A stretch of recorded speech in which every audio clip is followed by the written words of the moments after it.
everybody, and welcome.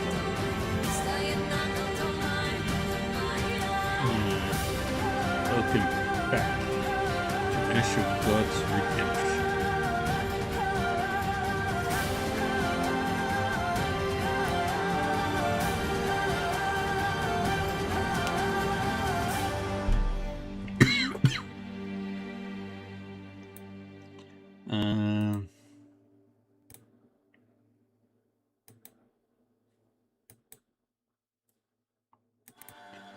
And what were we doing? Were we winning? Were we dying? Gotta do one more thing.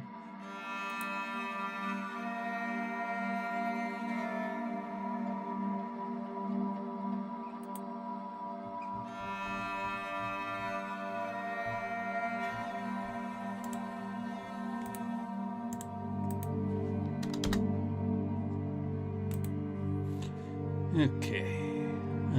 Whose story are we on? This crew.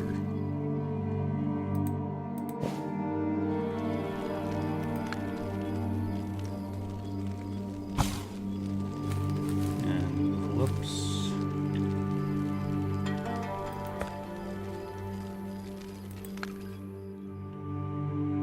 Okay, we were heading to the burial stockade.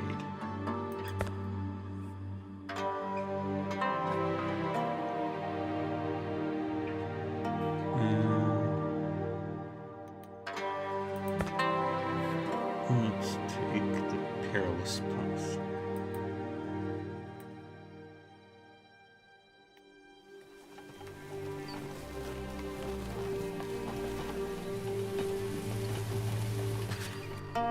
You hear a temple choir and venture into the forest to see what monks are doing in this forbidding land.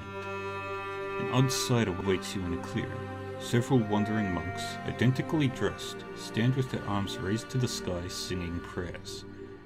There's also a small company of guards. Their commander comes out to greet you. His name is Tristan. Tristan satisfies your curiosity. Laughing, he says that in the end times, when reaping is raging, you should abandon your worldly possessions, take to the road and help the poor souls who are losing faith. He rests his hands on the hilt of his sword and casually asks if you're ready to praise the gods and ask them for forgiveness. Will you join the sacred choir?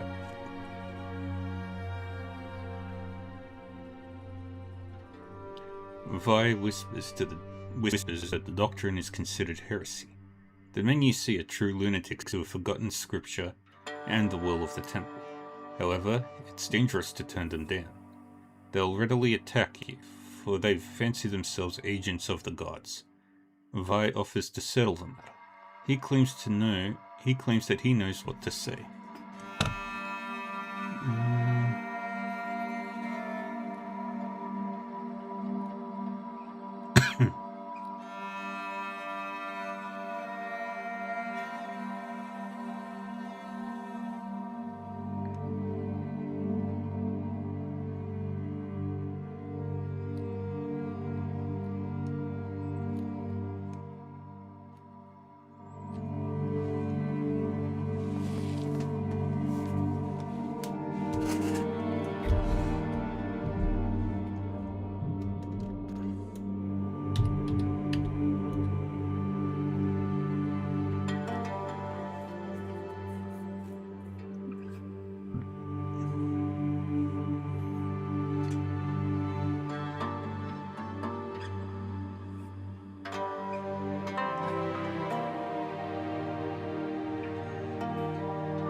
Advice. Speak to the monks. Vi approaches the singing monks and strikes up a conversation. You can't overhear, but when he comes back, he says that you're safe to continue. You shrug and return to the road.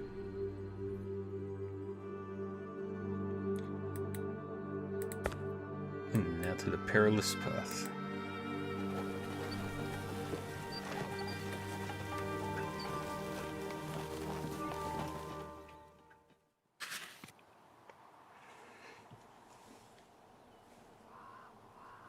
You hear the sounds of fighting and spur your horses.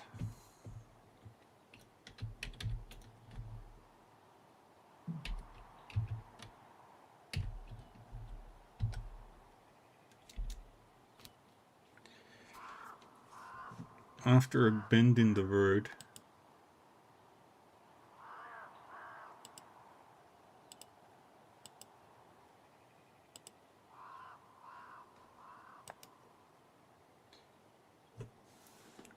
you almost stumble over soldiers' corpses.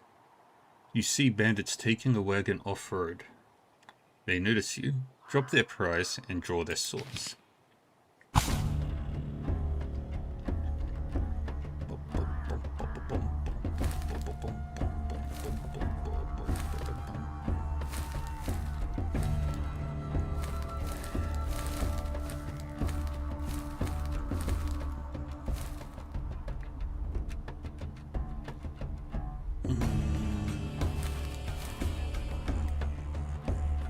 Take ring.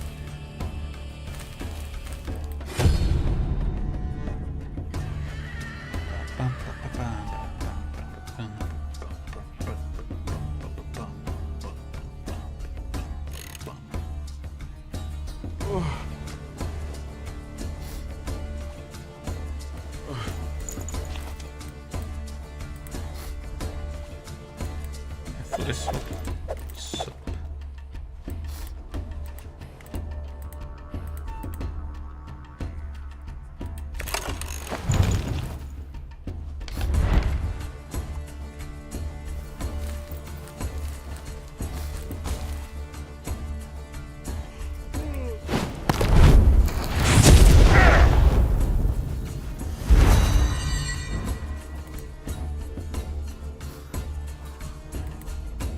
Get up there.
Activate shield.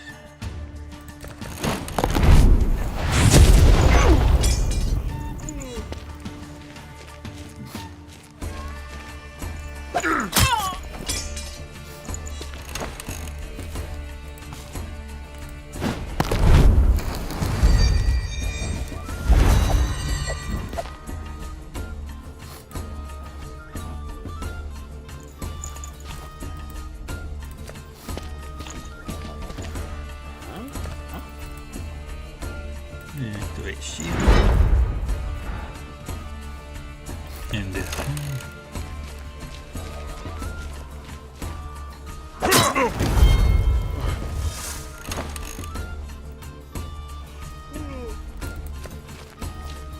Get salt up there.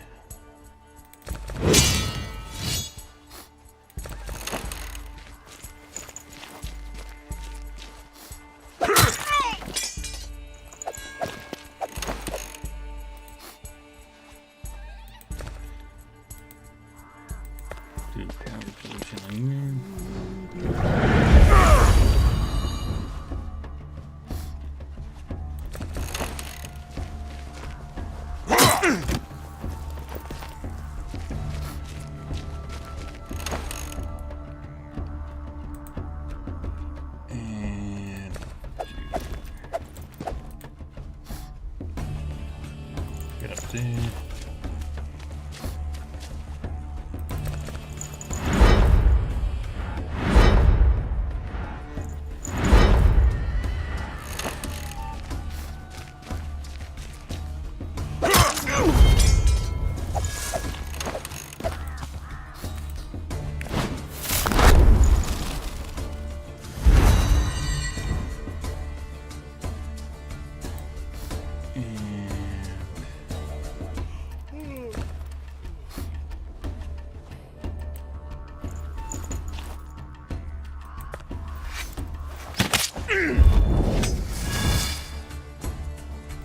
Back away.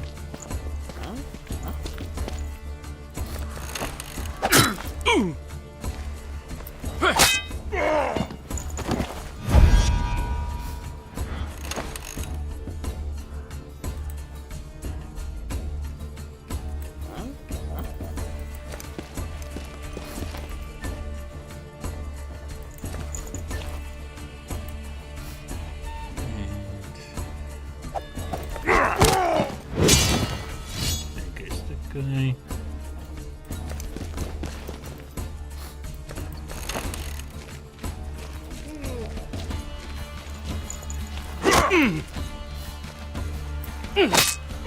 There goes the guy.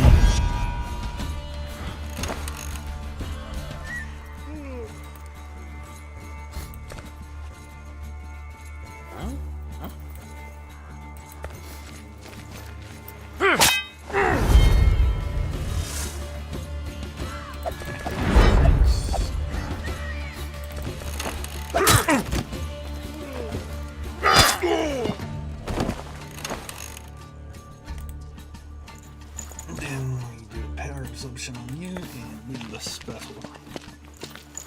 I'm the best.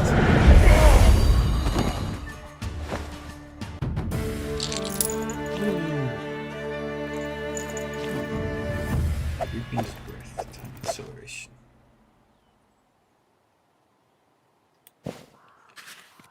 The bandits are defeated. You search the bodies and take the travel documents from the fallen commander. Now you can pass as wagon guards and ride through the burial stockade with ease. The bandits partially plundered the wagon and made a mess of the supplies.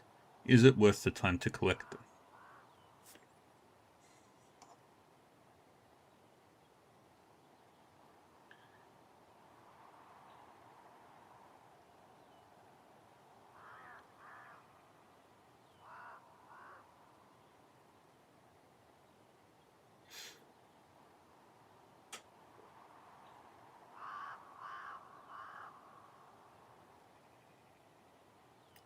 Pick up all the spilt supplies and venture forth. You collect all the scattered supplies and repack them.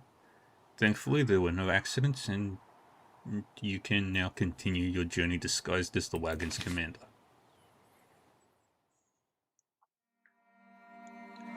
Alright, let's do some leveling. And we'll also have a look at our cards. Jesus health all 20 by 20 to all enemy units and health by 3 to all party members. Hell yes. That's a level 4 card, so it's gonna be slow.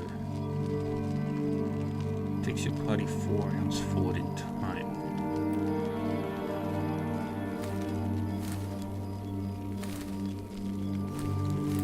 So that for that.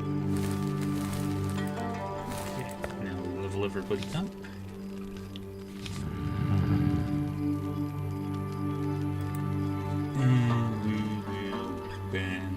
But shit of Gorgoroth redo.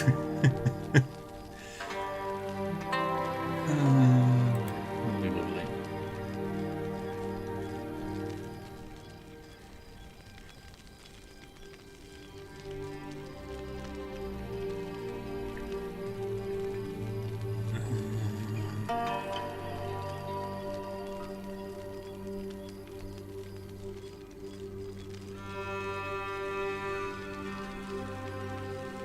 Let's boost Shockwave.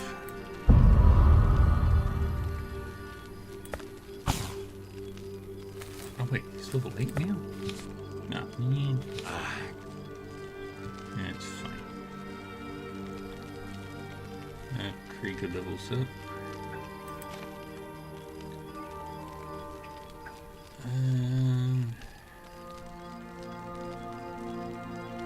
Let's...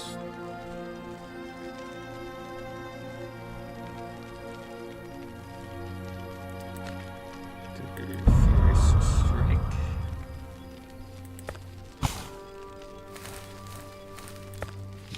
Next we've got Sop, who I am going to put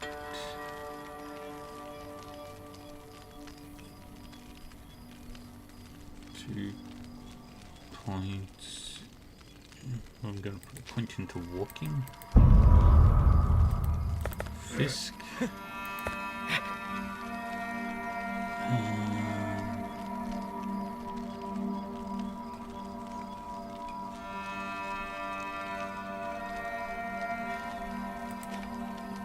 Boost that.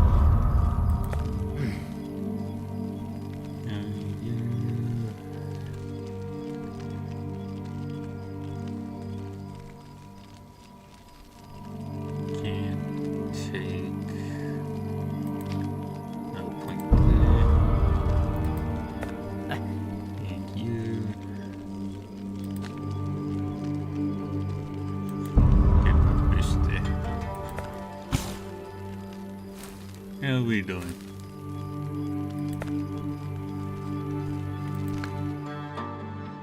Okay, to the burial stockade. A salty deep.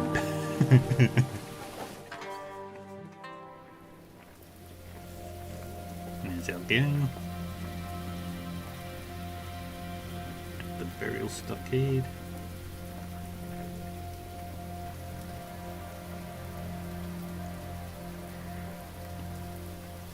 First stop, the market.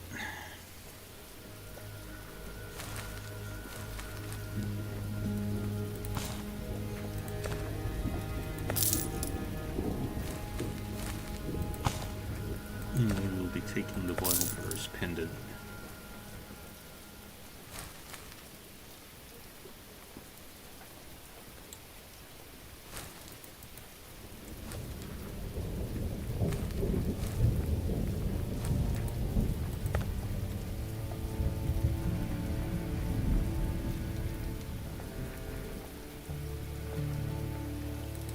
To the inn.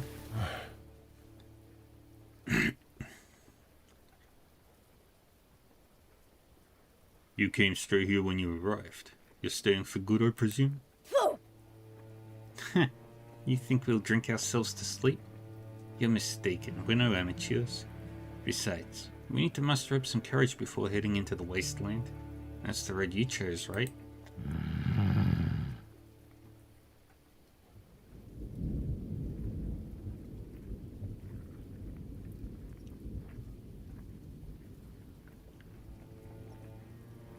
What do you think, Andrew?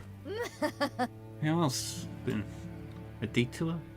We'd lose a lot of time that way. Besides, they've surely sent someone to give chase. I sensed your desperation from the start. So don't go disappointing me now, Thorn. I love how they're just palette swaps. I don't care if I disappoint you. I only care about saving my children. The wasteland is the shortest way to Frigga, so you better muster some courage. And I will. My resolve strengthens by the moment, as a matter of fact. Given this swell of bravery, would you mind telling me where tonight will be spent? Oh, Andrew, you're a grown woman, and quite the skilled killer, but you've got no sense of humor. Alright, I'll tell you when we're moving out. Just showered? Cool. To the stockade. The sergeant is so pleased to see the wagon train that he doesn't even bother checking your documents. He promptly invites you to make yourself at home in the stockade and then excuses himself, pleading an urgent matter. As you leave the stockade, a stranger approaches you. His clothes, face, and mannerisms all seem suspicious. His outward demeanor is friendly, but his smile is so unnerving that you find yourself clenching the hilt of your sword. It's not easy talking to someone you'd prefer dispatching. Hey, calm down, buddy. Don't be such a hothead. I need a favor. I'm sure you don't remember me, but I recognized your face right away. Name's Helm. I was curious if you're headed west. First of all, I'm not your buddy. I have no idea who you are. And furthermore, why do you care where I'm going? You're Thorn Bryden, aren't you? You've grown older.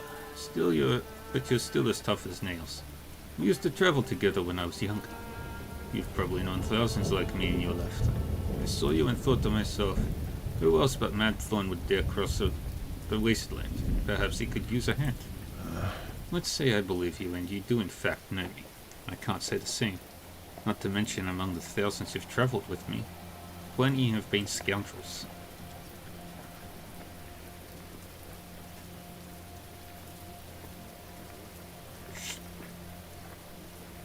What do you need?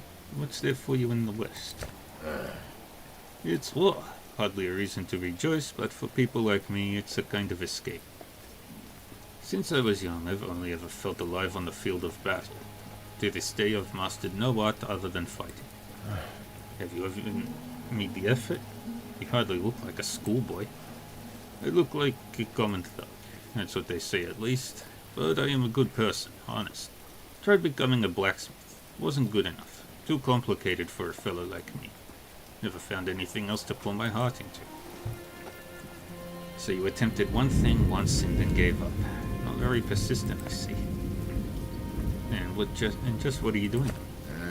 I'm helping the sergeant with some errands. They actually trust me to do things around here. Although, pay's pretty bad, and recent news has been even worse. Troubling but curious, right? You've heard of the coming war and decided you want a piece. Go ahead, tell me I'm wrong. Hey, you could say that. Being a mercenary isn't the same as being a thief, though. I'm still so far from the war, on the opposite side of the Ashen Wasteland. There's nothing for me here. What should I do? Never understood mercenaries. At least you're sticking up for your own, not the enemy. Who am I to judge? What do I need you for? You don't visit the wasteland often, do you? I know a guide who goes there regularly. He's not all there, but no one else dares so much as glance in that direction. What makes you think I'll be able to trust him? Don't think I would if I were you.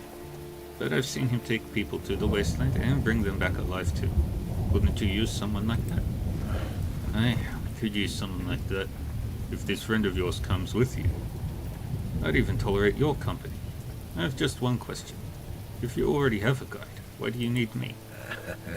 Through the wasteland, just the two of us? No thanks. I'd be avoiding it altogether had I not run into you. Well, I guess that's settled.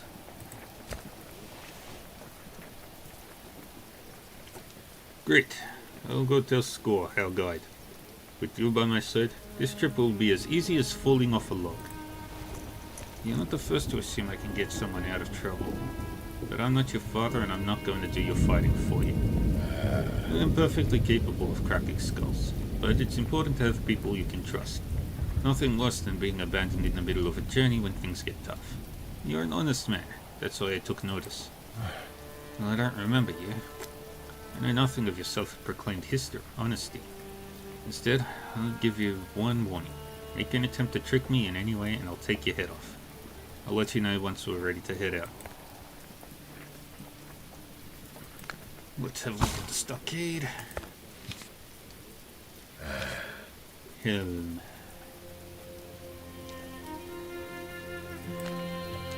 Take a look.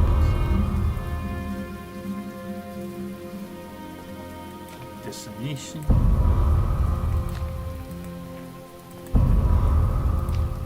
Use a hammer there.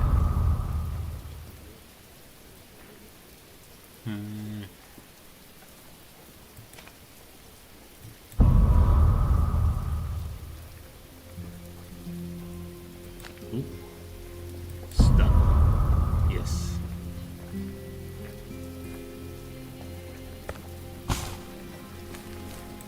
So gets that Marley's pendant.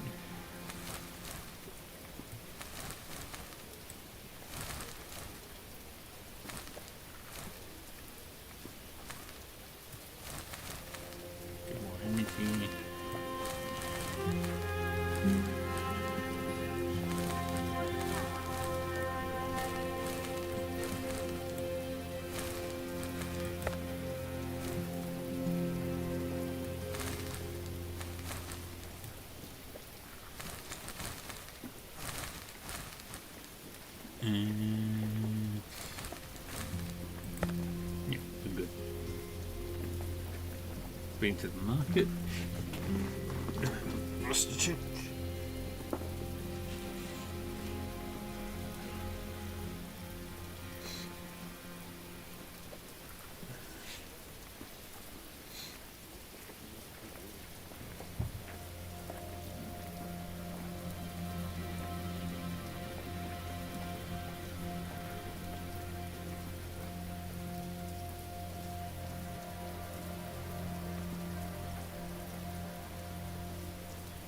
Let's go to the road to the wasteland.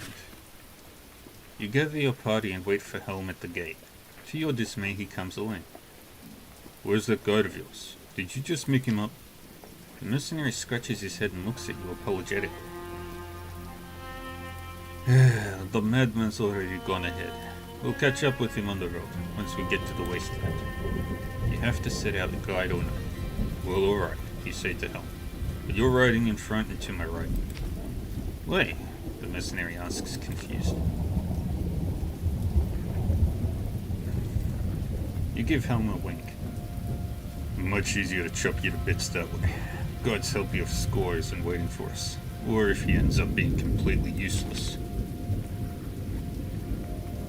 And off they go.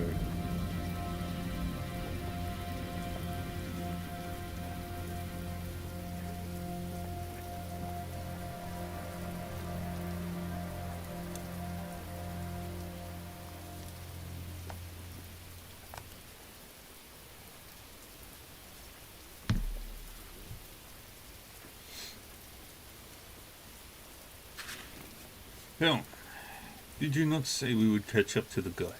Perhaps we don't even need one. Looks like, look, there's some sort of road here. Unused, it seems, but you can still see it. I heard that it'll take you straight to the other end of the wasteland. Helm is visibly nervous. Everyone and their mother would be scurrying about it if it were that easy to cross without a guide. Finding a road's easy, but making it through is the tough part. Besides, we can't just send him away now, can we? Look, there he is. We're catching up. Continuing your journey, you soon notice a rider plodding along. Your party catches up to him. He halts and dismounts. You do as well and approach. Safe journey, friend. Your Score, right? I don't believe we've been acquainted, friend. I know your companion, though. Found a couple of pals who can protect you, eh, Helm?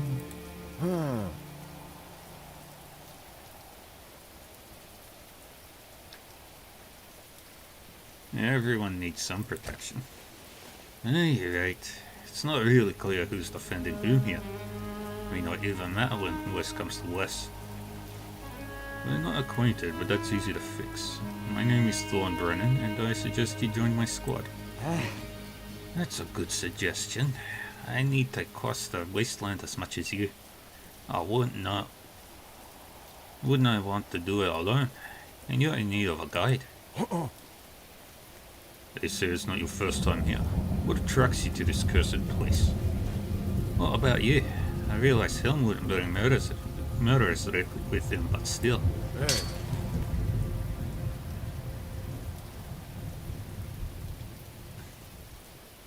The fact that we're no murderers should be enough. I guess so. Knowing I can take you through the wasteland should suffice then. Well, since we're both not ready to share our life stories, perhaps you can tell me about the wasteland itself. I've only ever heard what the temple servants say about it. Aye, the temple servants only complicate things. I used to be a wandering monk. I've heard enough temple lectures about this land's corruption. Yet no one knows what truly happened here. Of that I have no doubt. However, one thing is clear. Powerful sorcery has changed this land, twisted it somehow. I see that you still do not understand. It's as if a foreign realm, foreign to mankind, has begun seeping into this place. displacing what was here before. This new realm isn't meant for our eyes, which is what makes it so dangerous. Still don't get it. Huh? You really have quite a convoluted way of expressing yourself. I can hardly believe you. Some say the Wasteland's only true threats are those people themselves bring to it. What do you think about that? That's quite reasonable. It's as if the filthier is attracted to the vermin coming from outside. Can't quite describe it any other way. Time flows strangely in the Wasteland, so let's not waste any. Stick together, follow me, and don't deviate from the path. Got it? And off we go.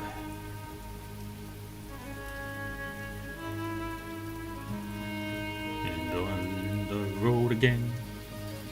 We are traveling on the road again.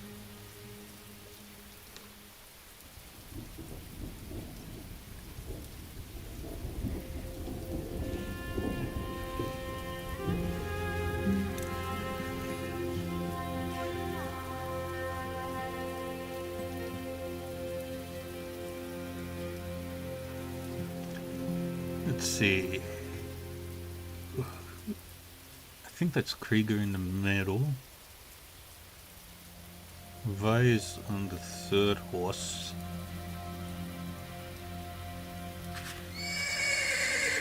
A couple dozen wolf carcasses are scattered on the road, all hacked to pieces. It makes the horses nervous and you pull back on their bridles.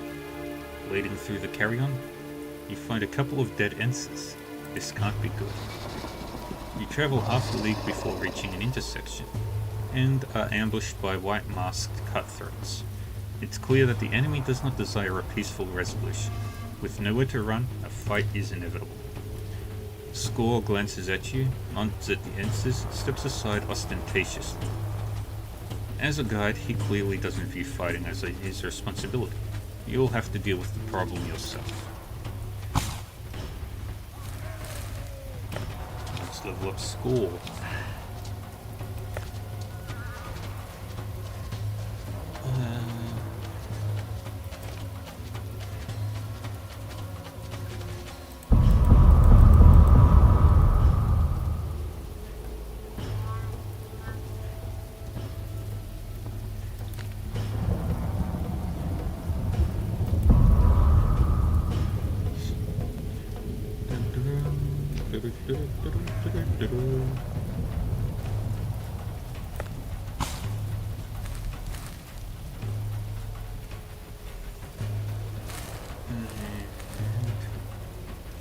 Fight.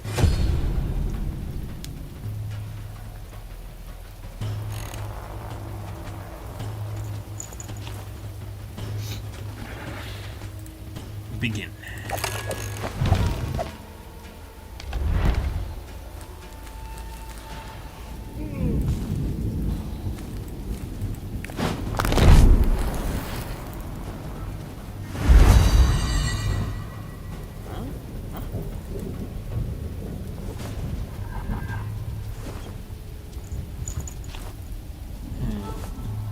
Get over there.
things on Eder Panduel.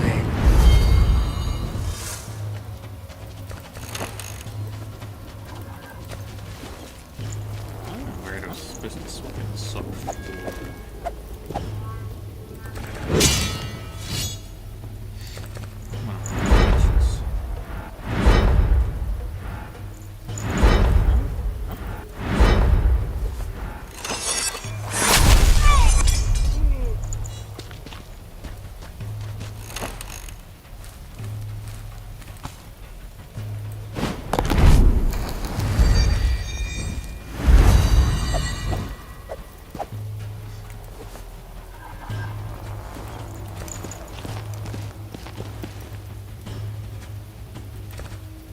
And attack you.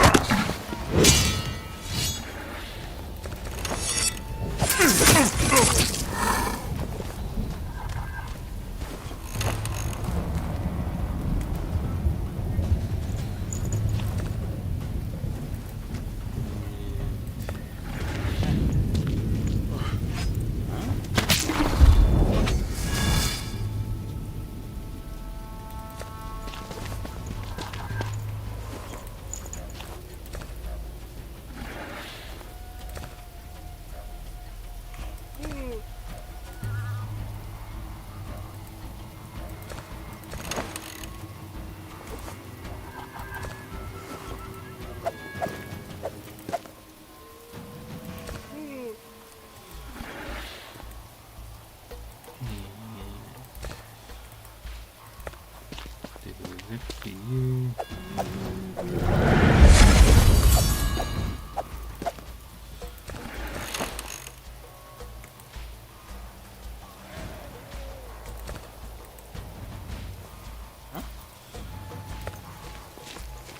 Get over there. And both.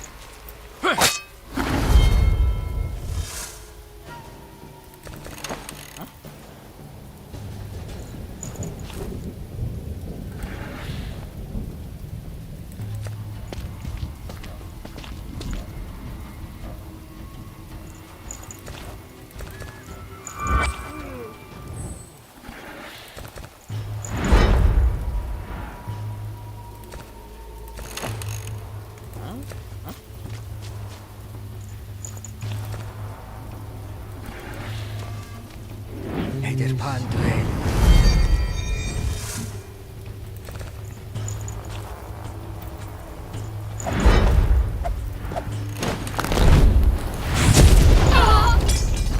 Ding.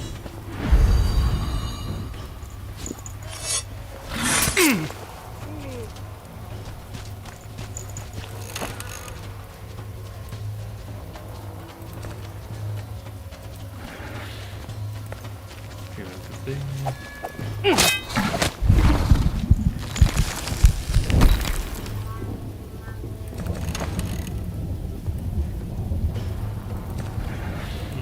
Shit, you did.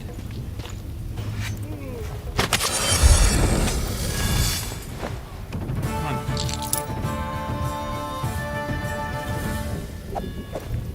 See what looks.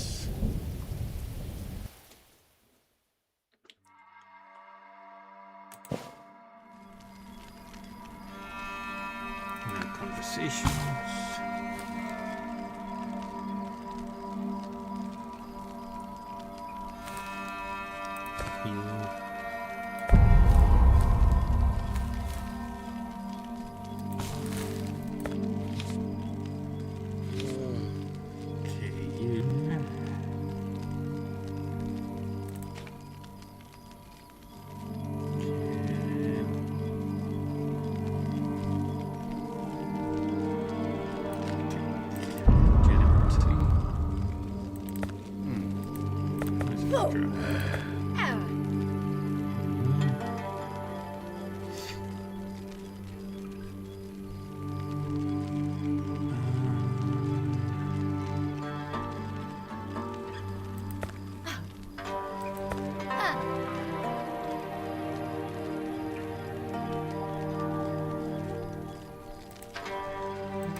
back on the road.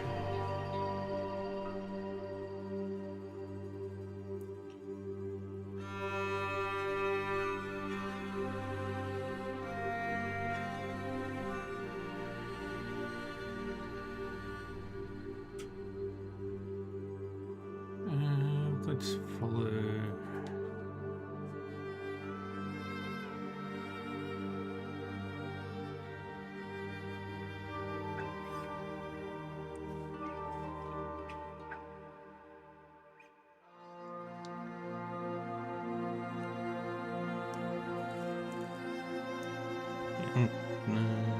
Let's get to the unquiet graveyard.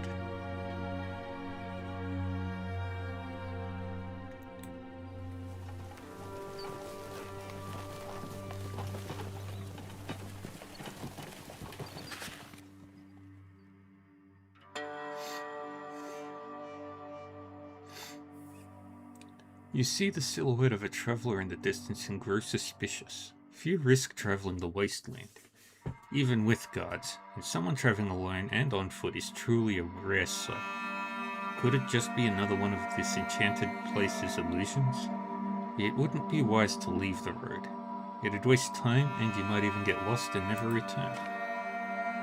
When you catch up to the traveler, you're even more amazed. Not only does a lute hang from his back, he's dressed like a royal minstrel.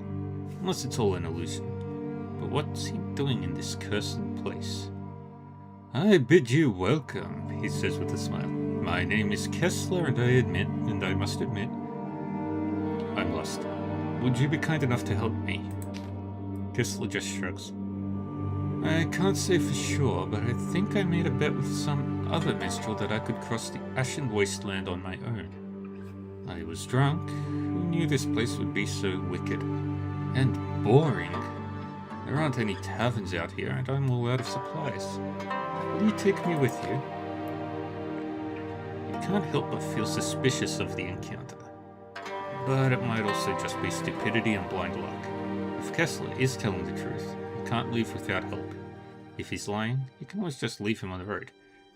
It's just tough to distinguish reality from illusion. You conclude that leaving Kessler with... No, that's not what I wanted.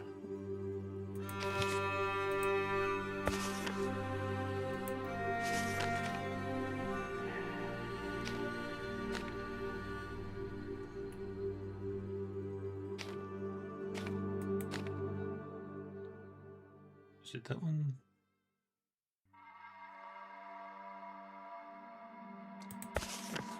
Go back one more.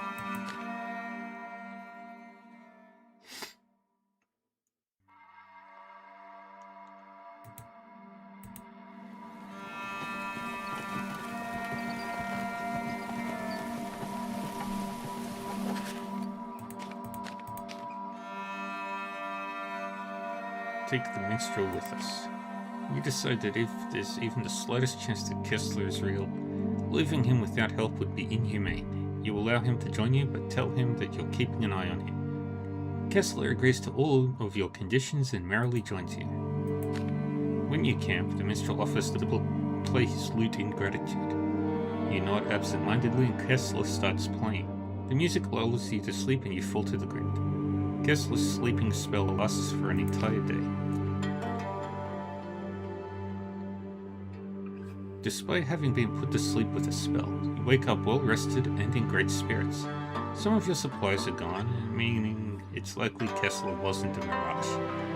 You can't understand his motivations, but you don't really care. You have to keep going. Everybody feels much better.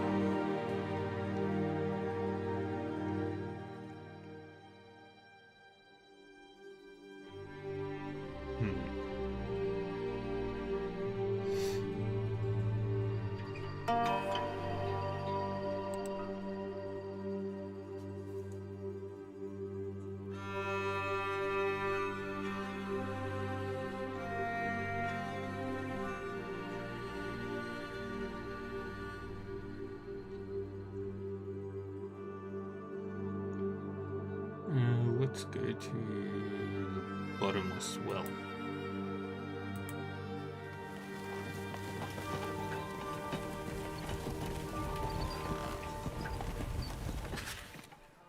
can't tell day from night in the wasteland, so you just set up camp when you get tired.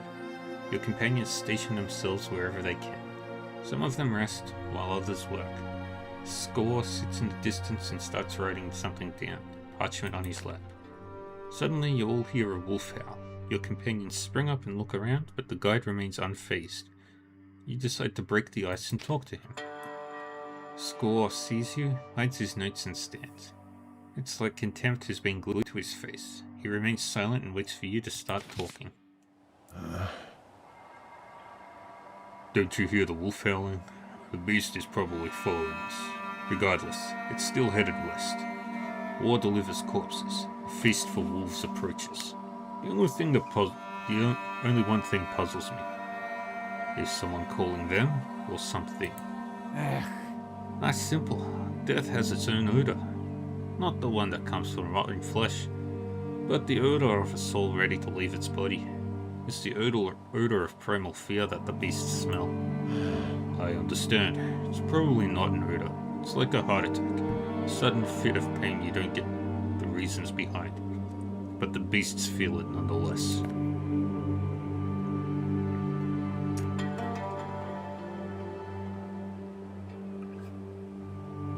Are wolves frequent guests here? Their packs sometimes cross the wasteland. Who knows why they're so drawn to the barren lands? It's as if they're visiting their old hunting grounds but find no break and move elsewhere. Or maybe they do find some unfortunate souls. They attack people. Maybe we should get some torches and ensure the campfire keeps burning brightly.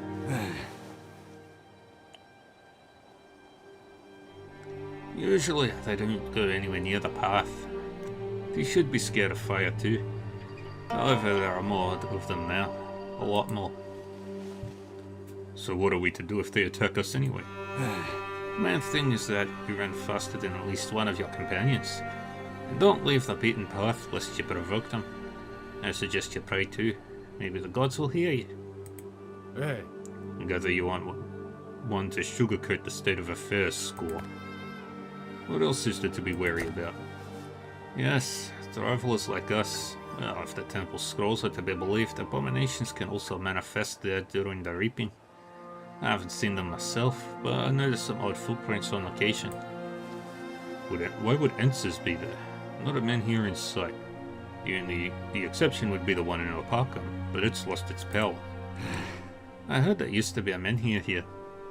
However, it was turned to ash after this place fell under the veil of great sorcery. That's how the Ashen Wasteland came into being in the first place. Maybe the abominations are after it. I won't find any ruins though. The wind has already scattered the ash across hundreds of leagues. It's the first time I've heard of this menhir. Wonder what other secrets the wasteland holds. Why did you come here anyway? The problem is that I don't remember. I can't remember. I've been returning regularly ever since I first saw the place. The wasteland does that to a lot of folks.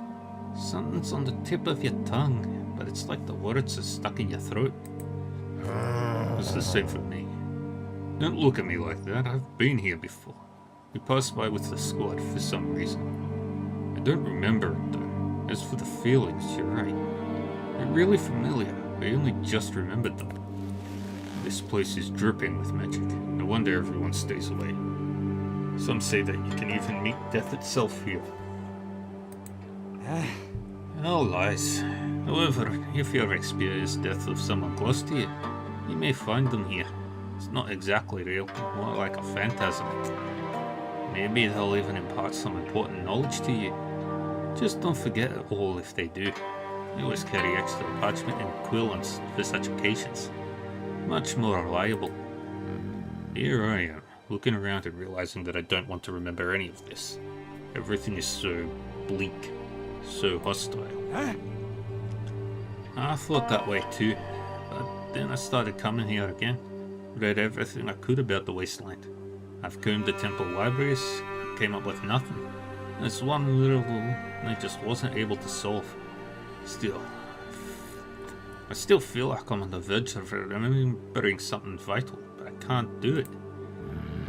So that's what happened. And here I was, wondering why you'd stuck your head into this cursed place. I hope I managed to avoid that. I still have to save my children. Alright, that's enough chit-chat.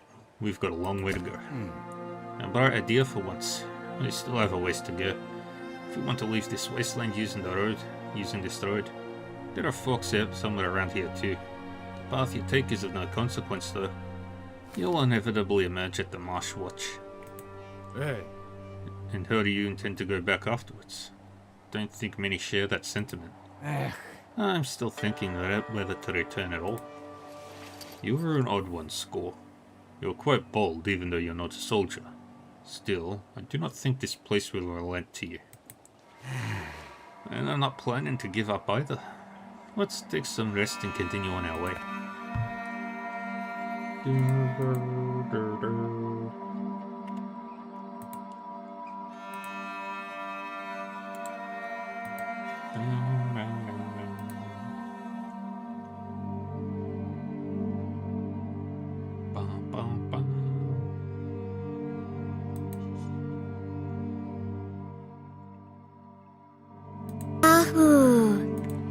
Hello, Magic Beanie Baby.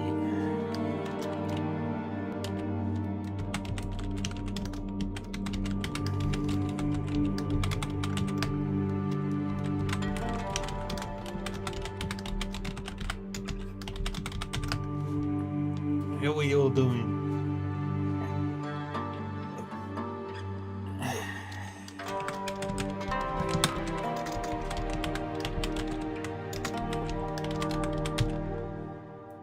How is Phasmophobia?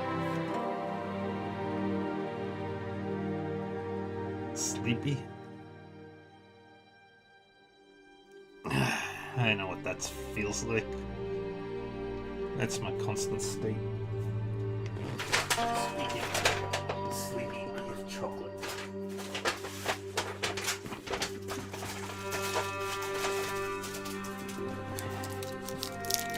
Hello, Shadow Zombie. Welcome.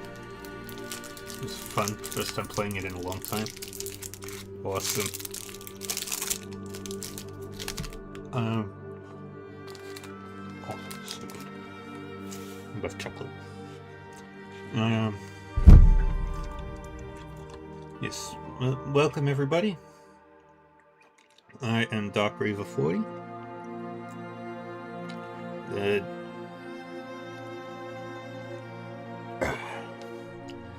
Demon Butler VTubing guy.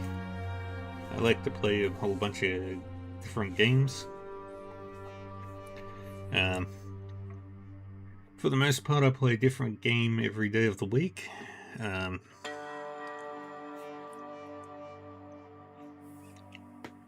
And they're usually very different. Sometimes they'll fall under the same sort of category. Mostly JRPGs and stuff. At the moment, I don't think I'm playing too many at this point. What am I playing? Tactics Ogre. Shit, that's the only one right now.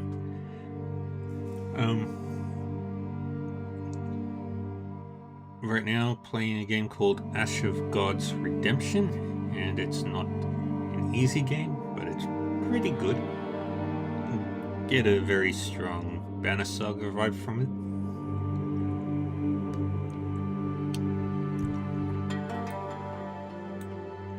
And our story started over here.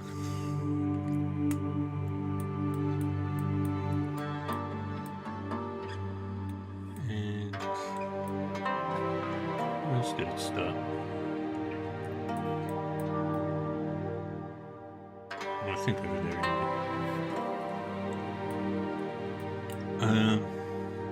Yeah. But yeah, thank you for the raid, Magic Beanie Baby. I appreciate it. Thank you for bringing your people over. If you need to raid and run and all that, it's all good. Do the after streamy stuff.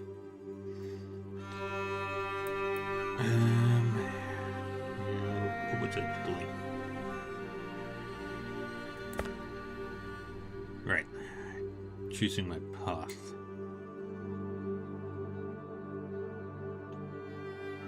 I've only got one to go. The bottomless well.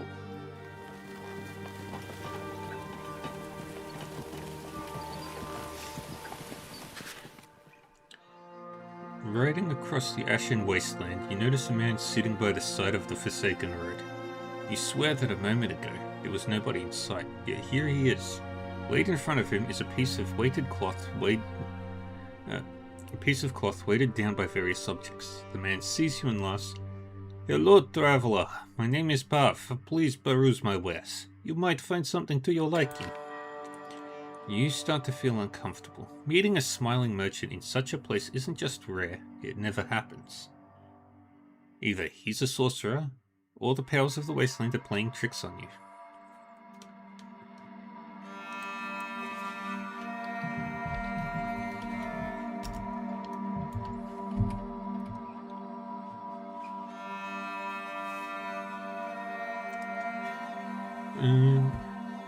Let's look at the merchandise.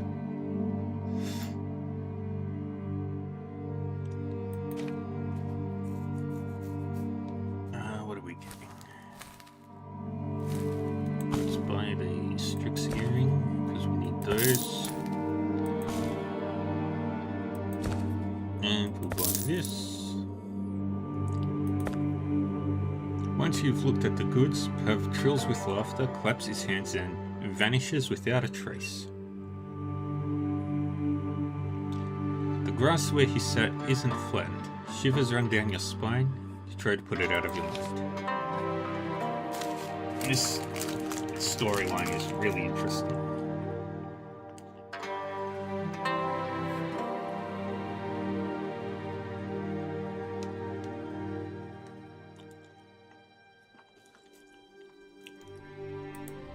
Back onto the ashen path we go.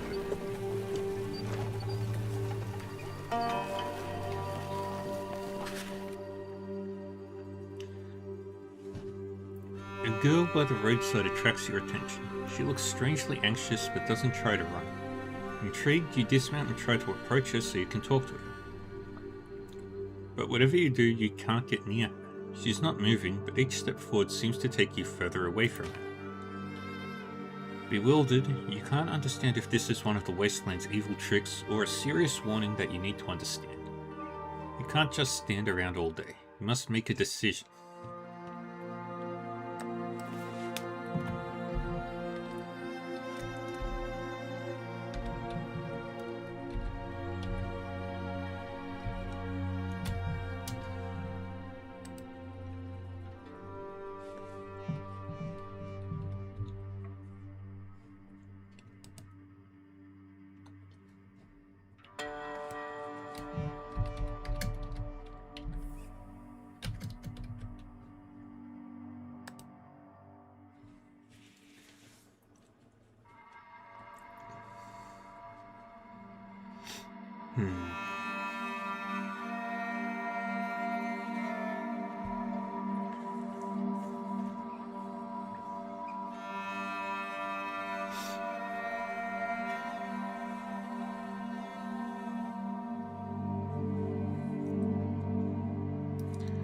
Ask your companions for advice. Andra tries to approach the girl herself, and the girl doesn't try to run. Andra looks to you in amusement, and you get the hint. It seems like the quiet girl is only afraid of men. You can test your hypothesis by sending a woman from your squad, or you could try stowing yourself instead. Let's send Andra. The girl smiles at the approaching mercenary, then pulls her aside to tell her something. Your concern dissolves as both girls sit and begin an animated conversation. Andra comes back a while later, but can't remember what she discussed with the strange girl. She just smiles and gives you a shard of magical card she had clenched in her hand. You don't need to solve every riddle you encounter, you just want to leave the ashen wasteland as soon as possible. You wave at the strange girl and continue your journey. What do we get?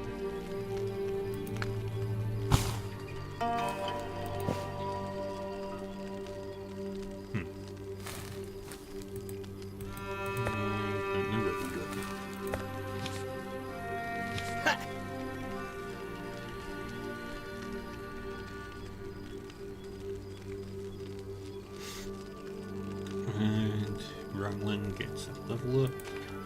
Ah, flip. Because I reloaded the save file from earlier.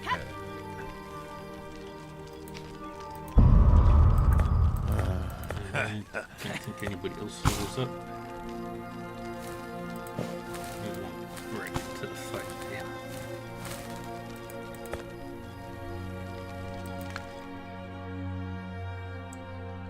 And one more to the Marsh Watch.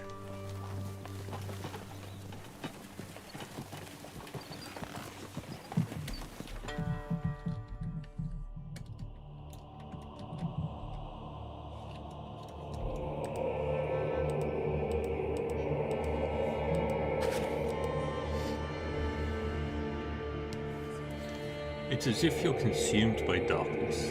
You suddenly find yourself in a strange, unfamiliar place. The last thing you remember is riding along the road.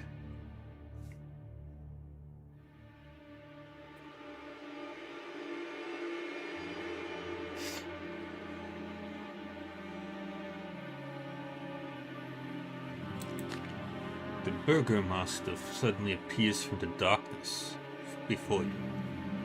So, have you found a present for your dear wife? You nod, unsure of what's happening. Found it. What are you doing here, Sir Baron? Aren't you? Trouble nods downtrodden. Well, yes, but it was only a matter of time, so it didn't really upset me. The things I had in store for you. Well, I have to go. Just wanted to be certain that you're here by chance. It's still too early for you to be here. You attempt to approach Trouble, but he fades into the blackness. You are unsure what to do, where to go. There's no light. It's completely silent.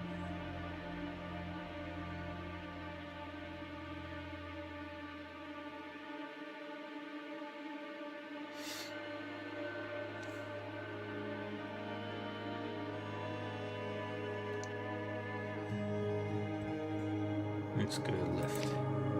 It looks as if your wife's face is shining in the dark. This can't be. Leaky, is it you? Or just some illusion? You attempt to approach your wife, but are unable to, no matter how much you struggle. Thorn, my love, remember the White Tower. You can't keep up with her and fall to your knees. Leaky, forgive me. Leaky's face vanishes in the darkness. A quiet whisper reaches your ears. The White Tower, Thorn. Our son, Macht. Oh, we're just about to start the ads. Alright. And...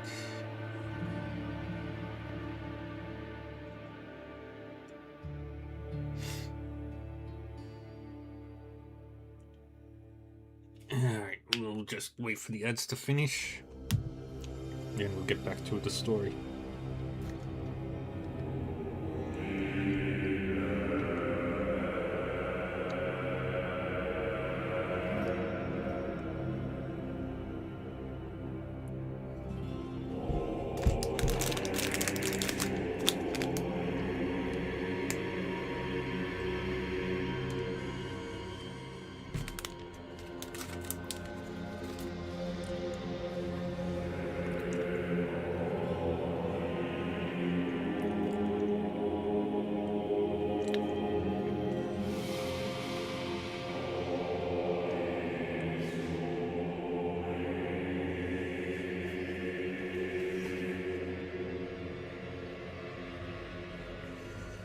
Yeah.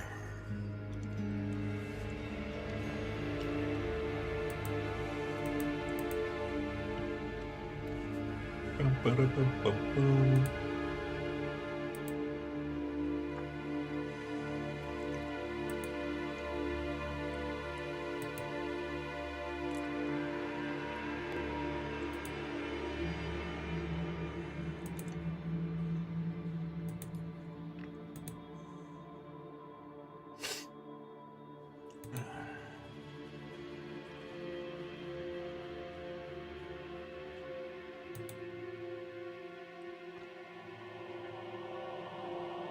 Right.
Alright, and we are back from the ads.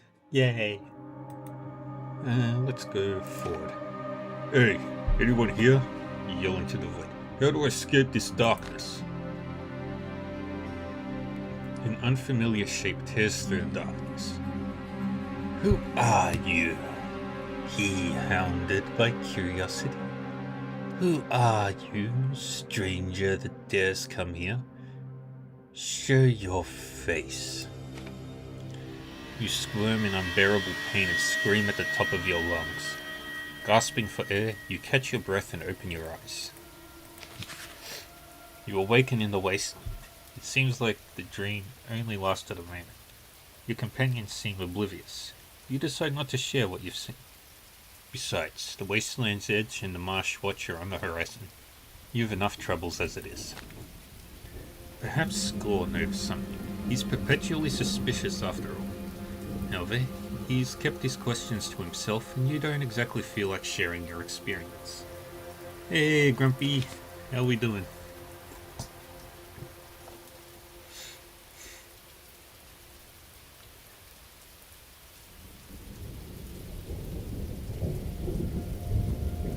On the road again. There's a floating tree branch in the distance. Score reins his horse in on the outskirts of the Marsh Watch. The guy came and went. If you have any requests or complaints, I'll be by the merchant's wagon. You added a shout-out command to your notebook? Nice.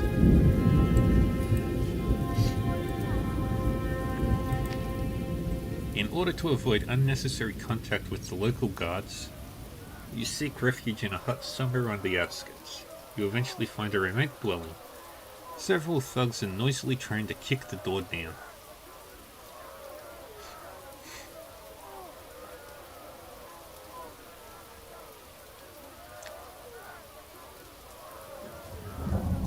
You scare them off with threats. You yell at the thugs, trying to intimidate them, but they barely flinch. They divert their attention from the door to you, and they begin to close in.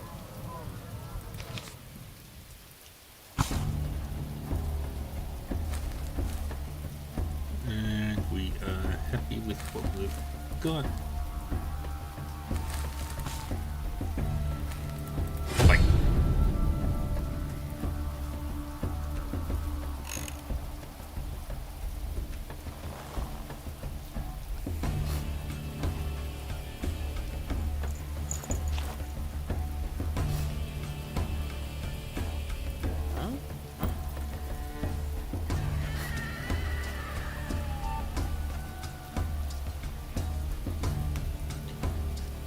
Alrighty.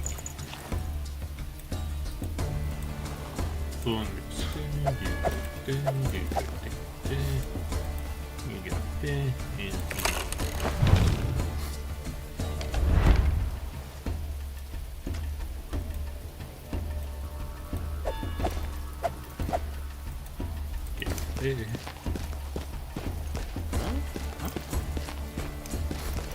And do this.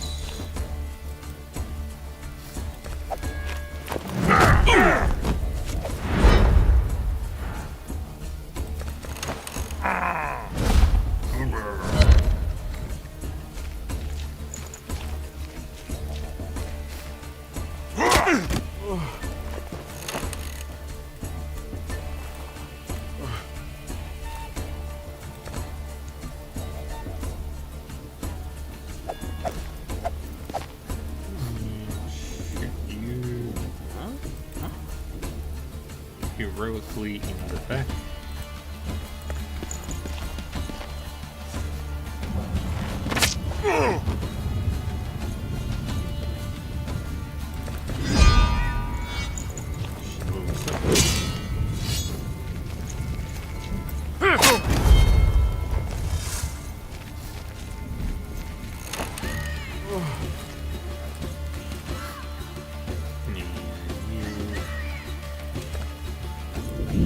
Also gets shot.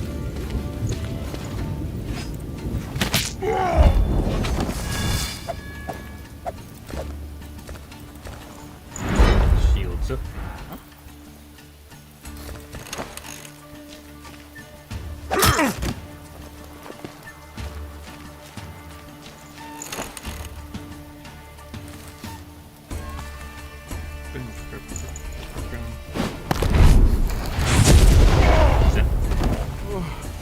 Second enemy down.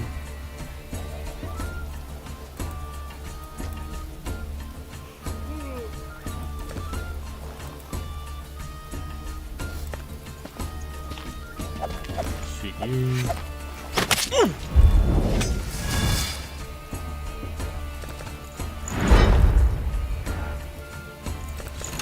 up.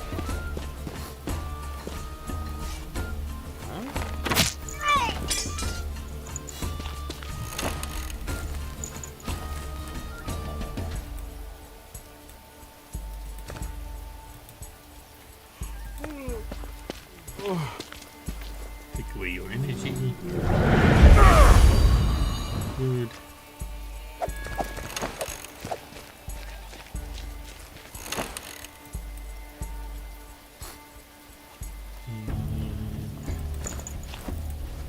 Good energy rebuild on here.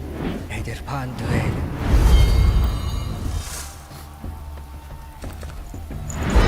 Okay, start of the next round.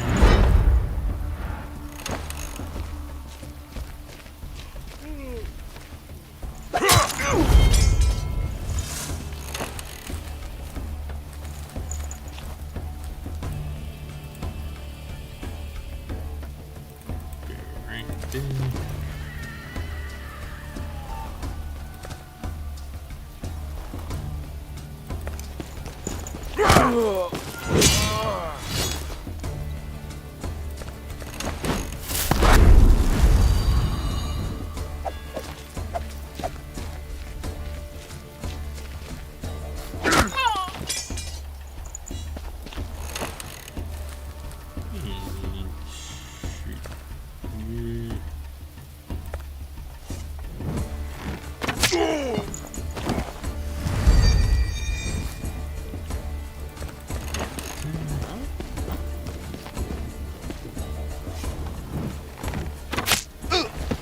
Ouch. But that's fine.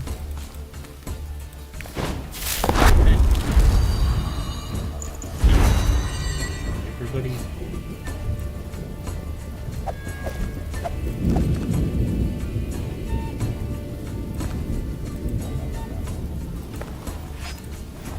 Good.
Just a bit. And fun level. Yay. You were surprised to see your old friend Rask emerge from the house after the fight. You smile and rush toward him. Suddenly, Gleda appears at the doorstep. Despite your disbelief, you are unable to contain your emotions and embrace her. She shares your joy, and it would seem that all of your recent efforts were not in vain. It's a good thing that you've dealt with the bandits. I knew they had to be stopped. Hated their mugs the moment I saw them. Rask smiles. You ain't truly wishing me remains sharp. Less scum like them roaming about, the better. The important thing is that you and Gleda are both alive. How in the world did you find her?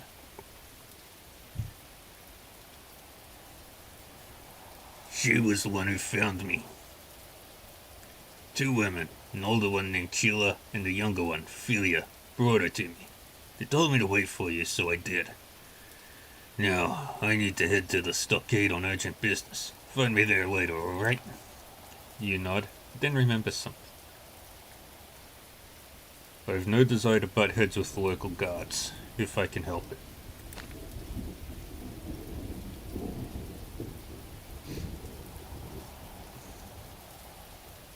Rask scrutinizes you for a few moments, then waves his hand.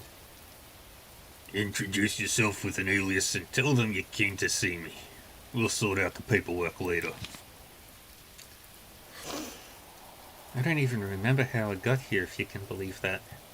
There we were, hiding in Philia's cellar. I recall writing a note to Bran, but nothing after that. When I opened my eyes, there was Rask. Then you showed up. Sorcery at work. Again. Can't go anywhere these days without stumbling into it. Before she left, Chila told me that I'll remember everything in due time, but not before then. Enough about me. What are you doing here, Dad? Mac's in danger, Gleda. Got himself captured somewhere near Frigga, so I'm heading there now. I saw something when I was in the Ashen Wasteland. Some kind of dream. Leaky was there too. She said that Mac was in some white tower. Have you actually seen Mum? Heard her voice? Have you spoken to her?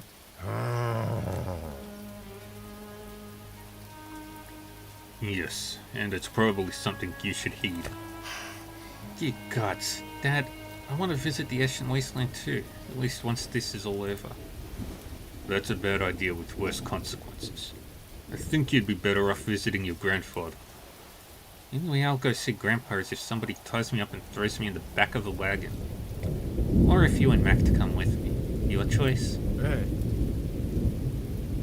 You aren't saying that you dare disobey me, are you, Gleda Brennan? I am your daughter, Thorn Brennan, and I'm definitely following in your footsteps. I'll be furious if someone tries to lock me up again. And they all mount their horses. But we got Gleda back, yay! She was one of my best damage dealers.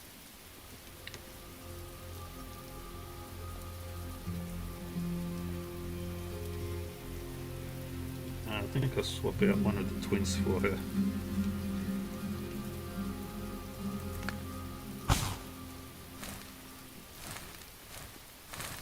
Right, let's level everybody up.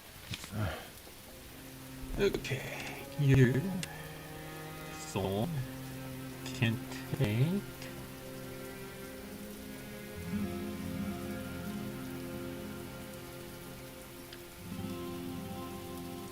a boost to your damage.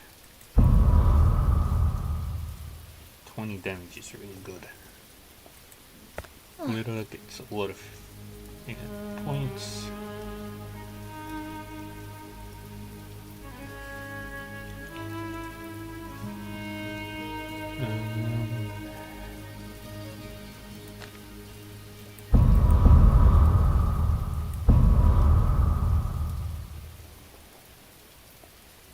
It's expensive, but it's worth it. Flip. Boost headshot.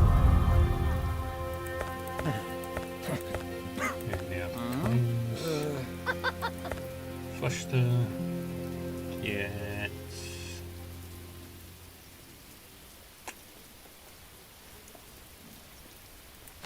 increase to might.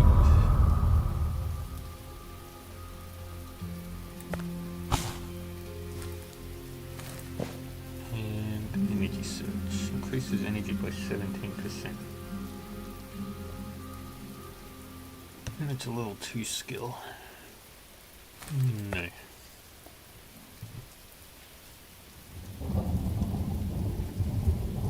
First shot.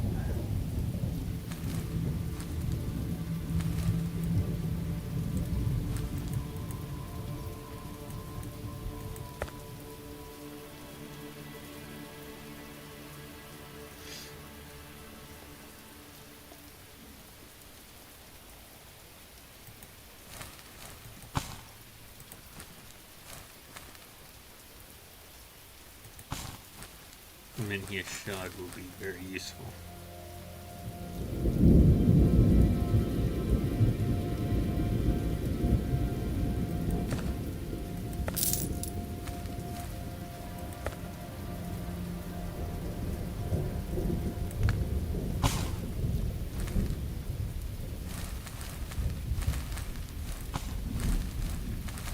Take that.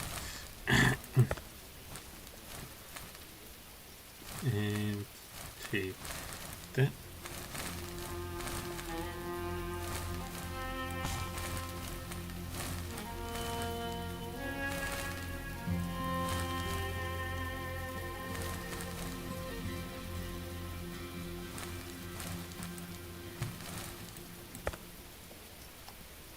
And now let's talk to people. First, let's start with score. What's troubling you, buddy? Can't find a wagon train to take you back through the wasteland? Or have you actually decided to stay a while? Yeah, see if there aren't any trains like that anyway. No, I need something else. I need to travel west, but as it turns out, you need a special permit for that now that the war is on. And you can't get one here. I'm wondering if I can get one at Opacum or Freiburg. Freiburg. Why are you heading west? School. Doesn't matter. I can see that you're heading west, Vaughn, but I'm not asking about your reasons. I've nothing to hide. My son's in trouble. He vanished near Frigga. So, I'm trying to rescue him and praying to the gods for help. You didn't ask, but there you have it. No use hiding the truth. There's a man here I need to find. I see you scratching the back of your neck. I've got the same problem. Strixes are my only recourse too. However, that man here might actually help me get rid of this malady for good. Or at least for a while. Not every man here is corrupted.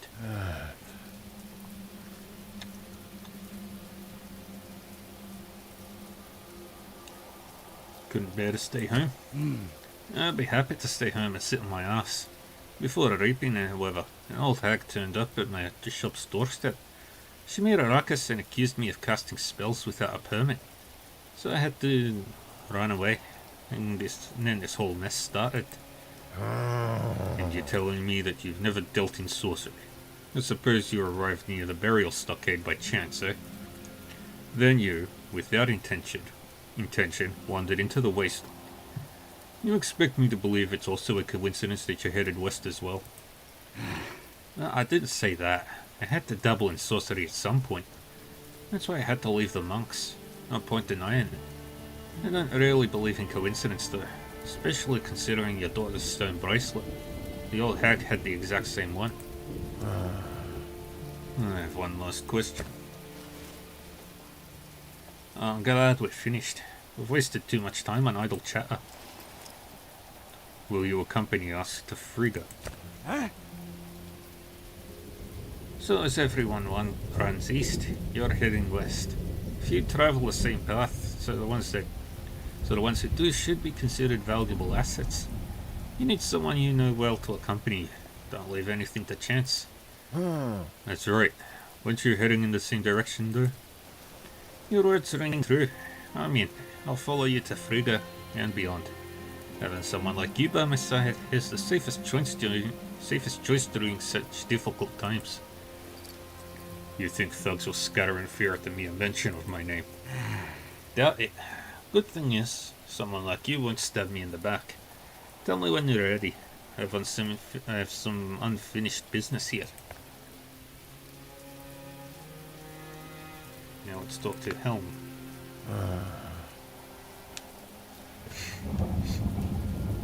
Why a long face, Helm? You're one tough fellow, aren't you? Any squad would be happy to have a soldier like you. Yeah. Had the chat with a couple of guards. Got the latest news. Should they abandon Frigga, they'll continue their retreat, holding the forts along the way. Not my kind of war at all. Forts aren't easy to get into either. Why don't you return to your village, or wherever you're from? There's no turning back for me. Some hag has accused me of hunting in your count's lands. He even brought a huntsman and showed him some bone she found in my yard. She hinted that a big fellow like me should be spending his days as a soldier, not in prison. And so, off I ran. Haven't you really been to the count's lands, though? Alright, calm down on the hag. Did you wrong her somehow? Why else would she want you off fighting the war, or imprisoned? Don't know. She just suddenly dropped by. Can't even remember her face, to be honest. Just her bracelet. Looked a lot like your daughter's. Can't quite recall who you were. And why would you remember me at all? What's important is that I remember you, Thorn. You were a bit younger, though, and I was but a lad. You had loads of fellows like me at your beck and call. Nevertheless, I never forget anyone who's fought by my side, and you do seem familiar. But I just do not remember how or even when we met. Perhaps the time will come when you will remember, but I can assure you, I have never betrayed or hurt anyone. Perhaps that's because of you. I am truly in your debt. Alright, that's enough talk. We need to get moving. Maybe you do, but I'd rather stay here. There's no turning back, so I'll wait for the enemy. Maybe I'll get a job as a custodian, see how that goes. The army's not looking for new recruits right now. They're still searching for the deserters who fled when the enemy approached. So you were saying you wouldn't flee? Why not put it to the test? You'll not be hard pressed to find enemies westward.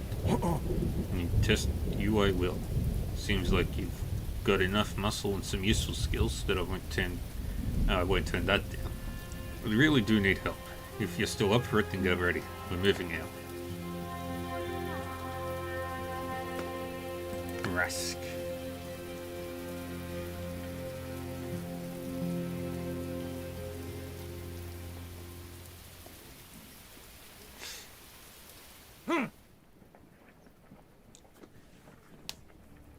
Well, Thorn, where to next? Just say the word and I'll help my old friend with any papers. After all, I am the superintendent of Opacum now. Beats selling old trinkets in Albius, that's for sure. Thanks. I could use your help. Just tell me the latest news first, so I don't choose the wrong path and end up stuck between a rock and a hard place. At least tell me what direction you're looking. Normally I can run my mouth till the sun rises, but I've nary an hour to spare now. Why are those thugs after you? Well, they were looking for you. Have you crossed paths with any rich and powerful foes lately? I mentioned your name at a local inn by accident, and those fellas tracked me down right away. Something like that. Guess I'm sort of a fugitive now. Why do you think they tracked you down in search of me? Perhaps they just needed someone to rob. They called out your name when they broke down the door. Thought you were hiding here. Seems like the pigeons already delivered the message. The hunt is on and you're in deep trouble. Hey.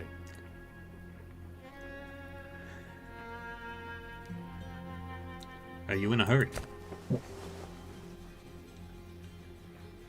I have a supply wagon waiting for me in Hyborg. I need to see it, seal it, and have the guards deliver it to your father-in-law. He's in command at Opacum now. Soldiers are saying that when Starkhead Victi leads the troops, war isn't far off. Has the war truly begun? Frigga is only besieged by Gel and Vandal bandits at the moment, but a couple of Frisian legions are on their way. The ancient fortress will have to be abandoned. Our troops have been tasked with holding the forts at Hyborg and Opak. And why is that? What was the Jaranan king, or whoever is leading Bakana's troops now, thinking? The king of Jarana is dead. His old heart failed him. Prince Trig rushes to Hyborg now. He intends to rule it. He may already be there. It's where the coronation is supposed to take place. My guess is that the prince is going to seize command of the army.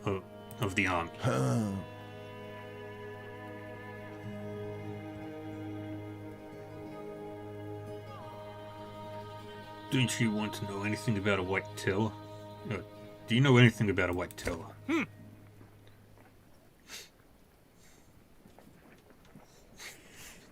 No, I've never heard of anything like that. Wait, there are some ruins not far from Frigga. Used to be a tower there.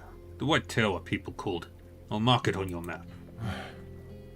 Well, I'll not waste any more of your time. I'll tell you something. Your daughter used to drop by my shop often. She was obsessed with parchments. Smart girl, to be sure. A real treat to watch. Here, take this Strix pendant. May it protect her from the reaping in these troubled times. Why such concern for my daughter, Rask? I don't know, Thorn. Feels like she's my last hope. My one light in the darkness. Not just mine, I think. I think it's true for all of us. It must sound mad to you. A year ago, I guess I would.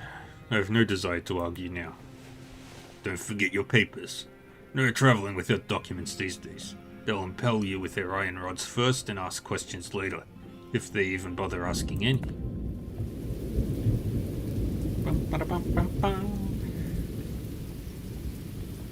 The road to Frigga. The line between vengeance and retribution is akin to a sword blade. Wield it. Shadow Clan's code for warriors of peace.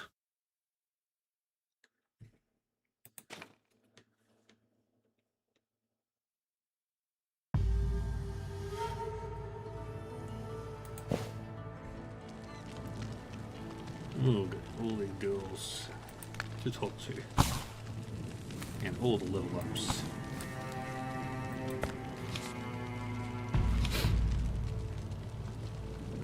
Okay, let's up. Set this.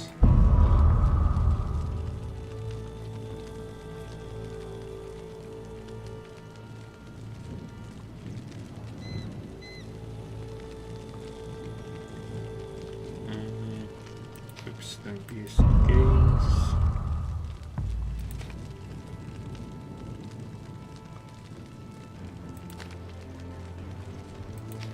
And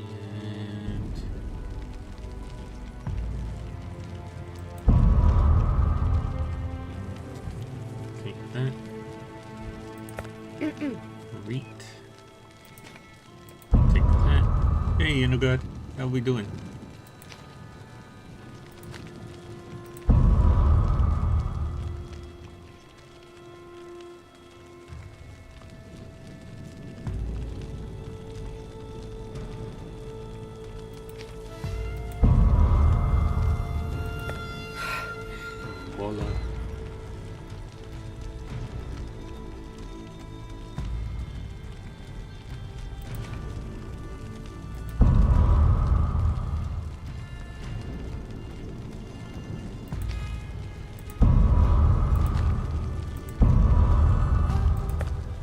Candy.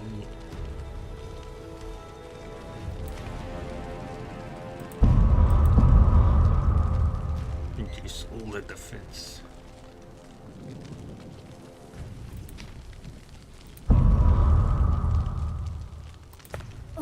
Swati.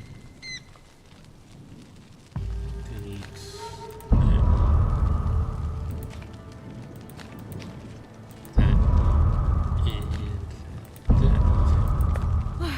Janet.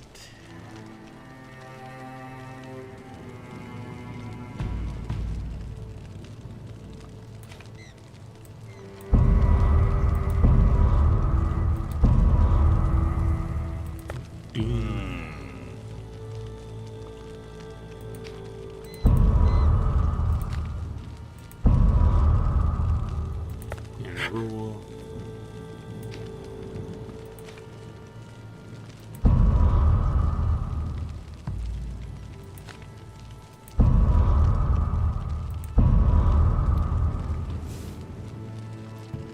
that's everybody.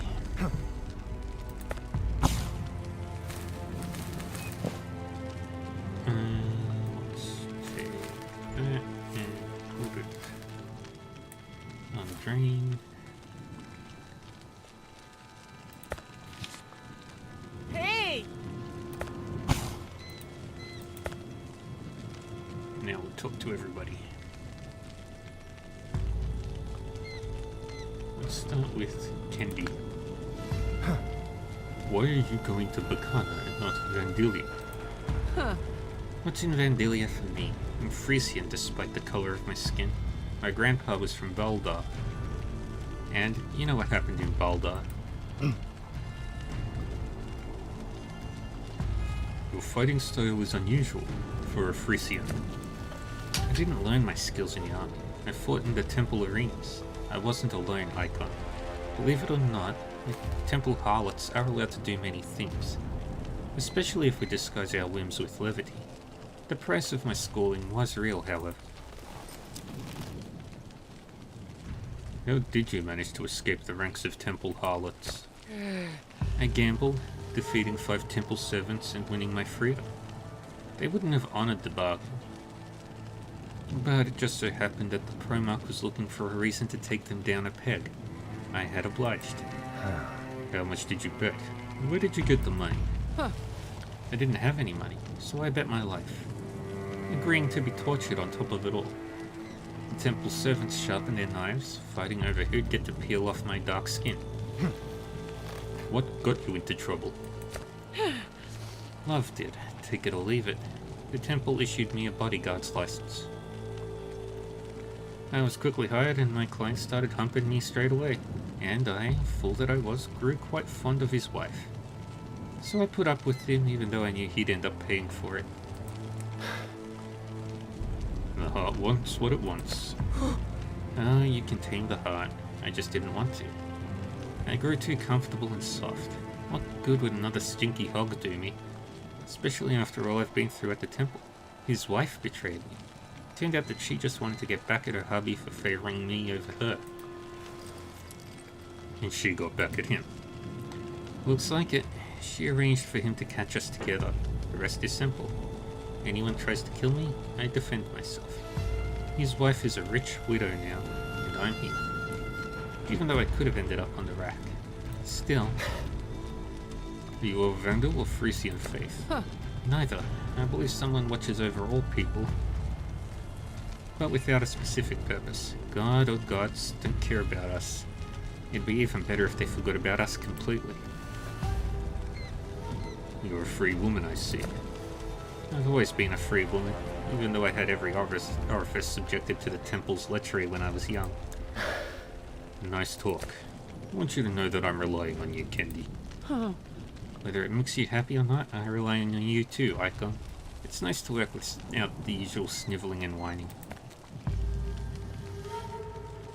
Bola. I saw you brew something in a little pot, seasoning it with herbs and ashes. Who's that brew for? Don't worry, Icon, it's not for you. I haven't decided who it is for yet. It's a love potion, but it's not the kind that affects the heart. This one invigorates the loins, and I know what to do about that. I learned a thing or two in my time. What if someone else uses your potion? I'll fill a flask and keep it on my chest. Or did you mean exploiting the lust of others? I'll give a drop to some rich Burkhan, and he can hump whoever he likes. But he'll come back to me for the second drop. Where was your mother from, Bola? Huh? I know very little of her. I believe she was a slave from Gebona. But the Gebonans sold her to the girls, so I won't look for family roots in Gebona. Clean past leads to a clean new life. What if someone recognizes you in Berkana? Did the game freeze? I think the game froze. Oh, there we go. There are potions for that too, but in truth, no one would recognize me. I wouldn't even recognize myself in the mirror. When I change my name, I'll sever the last connections to my former life. Where did you learn to wield a spear? Oh. A good person taught me that you must do your best to survive. An attacker can wrest a knife from you. The same is true of the bow and sword. Spears and sticks, on the contrary, are always handy. You can grab a shovel, a hoe, anything goes. You never know what might save your life. Was it a soldier who taught you? It was an old man, a Frisian veteran. I rented a room from him. I didn't bring company there, of course. I cooked him meals in exchange for lessons. I was taken when he died. You can always tell a good teacher by his students, like seeing a room's interior through a clean window. What else can you do? Oh. Other than impaling myself on others' shafts and impaling the enemy with my spear? Are you proposing to me? If you must know, I can do almost anything. Cook, clean, sew, and knit. Cure simple wounds, set bones, read, write, and bear children. At least I think I can be a mother. I've not tried yet. I'm sure you'll attempt later. That's what I'm hoping for. Not just for hardship's sake, but to have a living being that reflects my affection. Do you even understand what I'm talking about? Everyone has a mother. Not even icons are forged in a smithy. Well, good luck to you, Bola. I could use some luck, and patience. A girlfriend of mine taught me to be patient. Imagine being trapped under a rock slide, she said. Part of you can't help but rejoice at still being alive. Although, truthfully, more often, I felt myself stuck under a filthy sack. As long as you don't end up inside that sack. Swati. I noticed you're mending clothes. You're good with a needle? Do you think women like me are only good in bed? Everyone makes a living the best way they can. Ah, yes, you'll toil and bend over backwards to keep yourself fed. If you want to live, you'd eat shit and say thank you.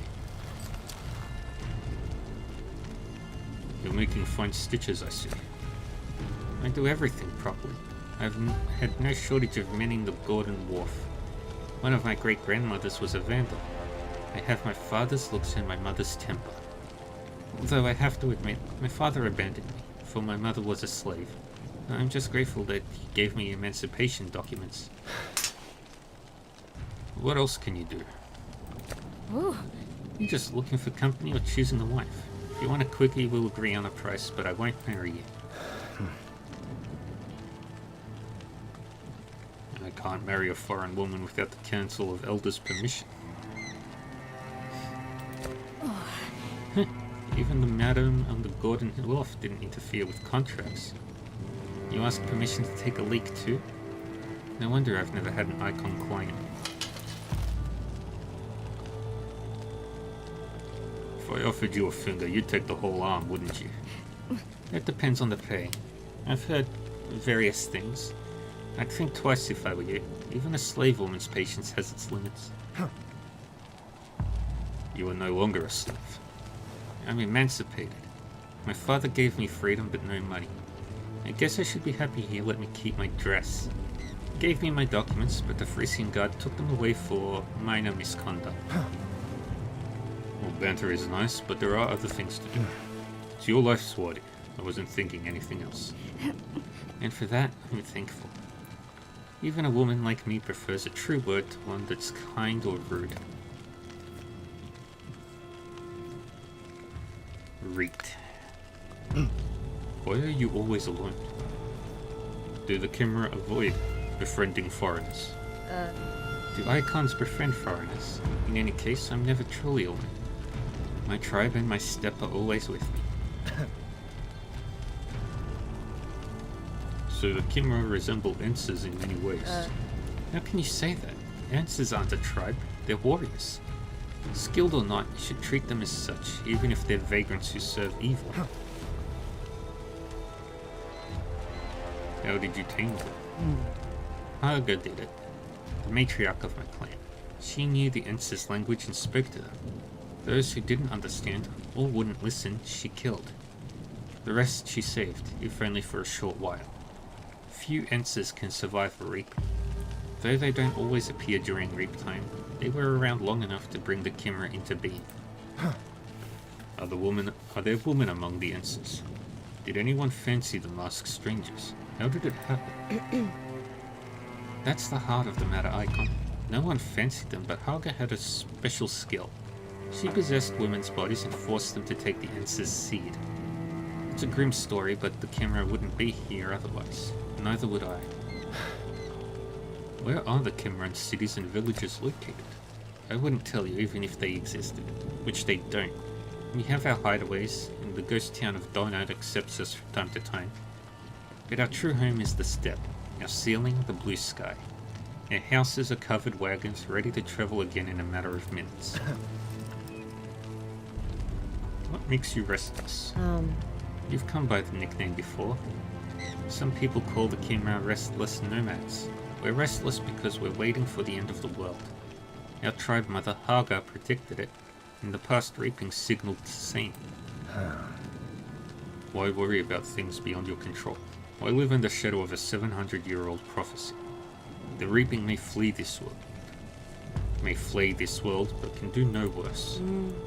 This is the third reaping, Icon. According to the prophecy, what's come twice shall come again. What's come thrice is done for good. I also believe that there is nothing a man can't do. Where is the matriarch of your clan buried? In no particular spot, though I know where you're going with this.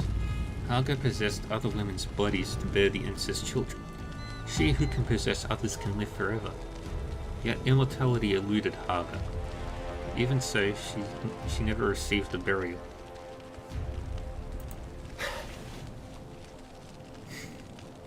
How did she die?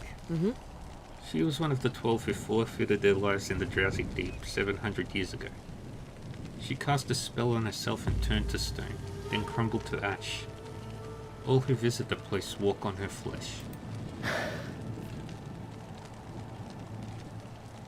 I see. Our chronicles say that the 12 broke the circle of mortal vanity and embraced non-existence. The power they released nearly tore Terminum in half. You're not going back to your family, are you? You might say that I've already seen my family. Now, and am now going where I ought to. Want to, or ought to? We'll find out soon enough, Icon. There are no obvious answers. It's what I've been contemplating. I have no further questions. Come talk to me when you have more, as the Cameron saying goes. Weaving words isn't like driving herds. Hey, Shannon. You're the only one without hope in your eyes. You're just following the wind. What good is hope? You want to know the truth? I murdered an important temple servant, ambushed him and slit his throat in revenge. After that I got myself into a brawl and they threw me in the dungeon. If not for the reaping, I'd have walked free already.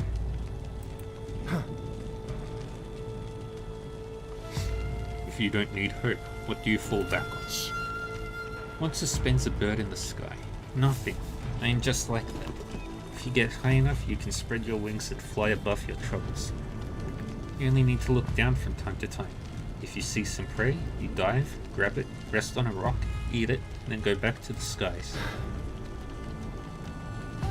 What do you see from up above? An Icon warrior who doesn't know where he's going. And me, a brainless woman following him. And blood that blankets the earth like an autumn frost. I'm just like you, Icon. Our eyes are similarly narrow, but how else do we look alike? Not giving a shit about others, or myself either, to be honest. Where did you learn to fight? So you noticed my skills. I studied in the same temple as Kendi, but in a different way. I saw her there quite often, mostly on all fours rather than studying. Even when studying, she was ready to spread her legs at any moment. I'm not blaming Kendi, just explaining that I'm not like her. Who are you then, Shannon? I was taught what Kendi learned the hard way, and more. They were saving me for something special, turning me into a killer, a venomous snake. They taught me various tricks and the mysteries of the bedchamber. Poisons, knives, special strikes, many things. I was a good student. Why would a temple acolyte need such skills? That I don't know. My mentor said that true power isn't just about strength and station. It's also your sting, and a stinger needs sharpening. Were any of your ancestors Icon? What do you care? Are you surprised that Icon's seed spreads without the written consent of your Council of Elders? Are you trying to control another man's seed as you do your own?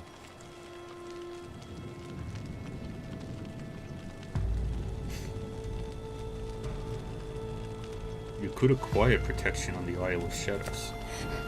Friosia pales in comparison to what I've heard about your island. Who are you trying to entice? A female breeder or a piece of meat for tempering your blades? Do you believe in those old wives' tales? It's better to overestimate the danger. Such mistakes are more forgiving. That's enough talk. I don't trust you, Shannon. What good is belief? You can't spread it on bread or wrap it around your shoulders. I see right through you and I'm happy with what I see. It's useless to seduce you, but you won't betray me. People here have issues. Are you collecting pebbles from the road, dude?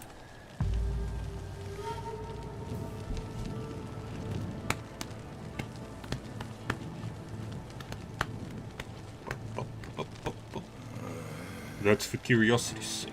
These are rich lands. They only ever mined silver here, in the foothills of the Silver Mountains. But this sparkling grey stone is galena. That orange one is iron ore. This one's coal, the soft kind. You know about this too? I'm serving, you know. I've got an eye for detail. When learning different trades, I examine the skills I learn from every side. Not to brag, but the crew of the Gordon ferry was rather upset when I got transferred to repair the machine in the Galleon tunnel. You'll be fine in Berkana then. It's still a long way to Berkana. We'll see what happens. I doubt there's work to be found during reap time. I'm wondering what to look for. A woodcutter's axe or a stonemason's hammer. Choose the sword, dude. You can't go wrong with a sword. There are other wonders in the Great Abyss. Everyone knows it. There are exposed gold veins, but there is also poison. Vapors, you know. From above, you see gold, surrounded by corpses. Some held cloth over their mouths, others wore sacks or glass jars on their heads. All just useless gimmicks. Humans are drawn to the flame like moths. A Gordon official once dropped a bracelet into a shithole. Diamond-studded it was. The bracelet, not the shithole. The man offered a gold coin to anyone who'd fetch it. A dozen hotheads drowned there, suffocated to be precise. Such an odious man. He later found the bracelet tucked into his boot top. You served in the army, didn't you, Doom? So what? We were all bound to service. We were fed, issued a sword and armor, and handed over to a commander. Yes, I served, but I wasn't in the thick of things. What was in the thick of it? The Battle of Bald. The Vandals fought bravely.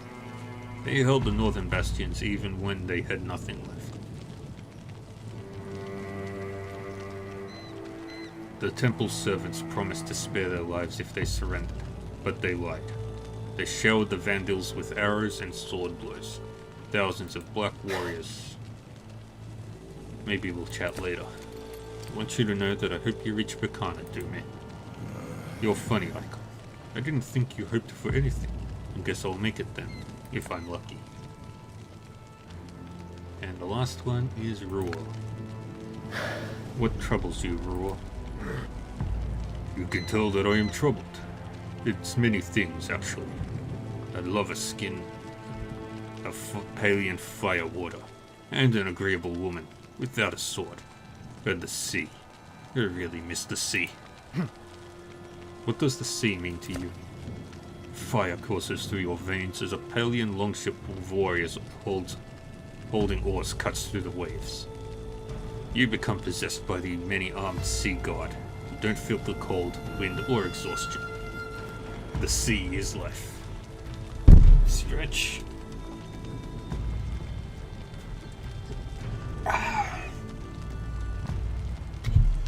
Gotcha.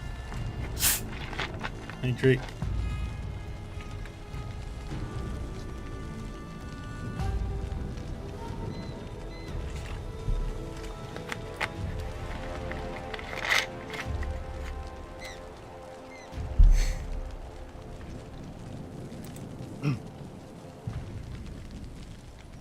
My isle is surrounded by the sea. I'd like to see an island that's not in the middle of the sea. If you're just gonna call any plot of land surrounded by fresh water an island, we're done talking. Seawater cannot quench thirst. Don't say that to a Palian. For many of us, the sea provides our food and earns our drinks. No one speaks ill of the sea. It's full of dangers, yes, but it's not evil. So, you have a hard time without agreeable women. Some men want women to scream and resist, but not me. I occasionally cheated to get what I wanted, but I'm not proud of it. What are you proud of? That's some question. I don't know anymore. It was a time I took pride in my Raidonan steel axe, and in my broad shoulders. And I make the women moan in pleasure beneath me. Oh, and I can sing well. What do you take pride in? Pride isn't familiar to icons. They see it like a diamond-studded buckle on a warm belt. Excessive. Define pride for yourself, and you'll know that I'm right. You already do. How did you plan to kill the Frisian commander? By hitting him on the head with my axe. That's my trade. I frighten off stalkers and help settle old debts. This job just fell into my lap. They issued me a license and promised to pay me well. Can't earn much without a license these days.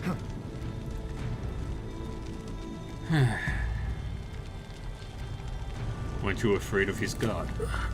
There's no reason to be afraid. Imagine you're rowing in the middle of a storm. You're drenched with cold water. Your boat is about to flip over. When's the right time to be afraid?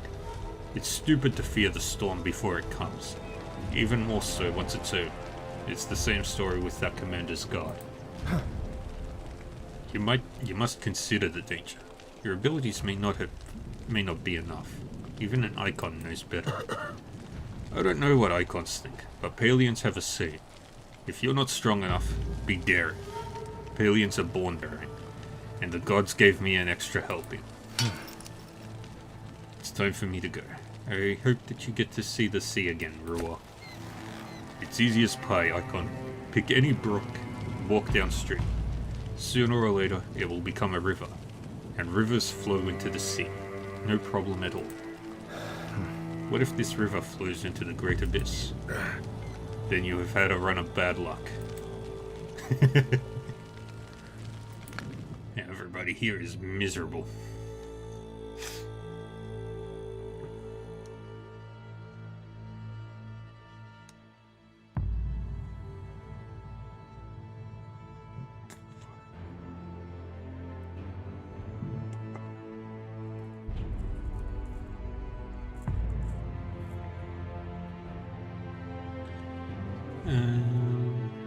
Where are we going?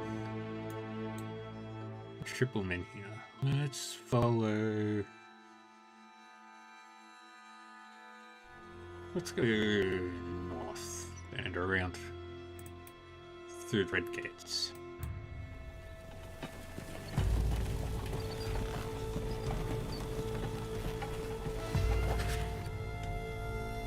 Leap walks behind you.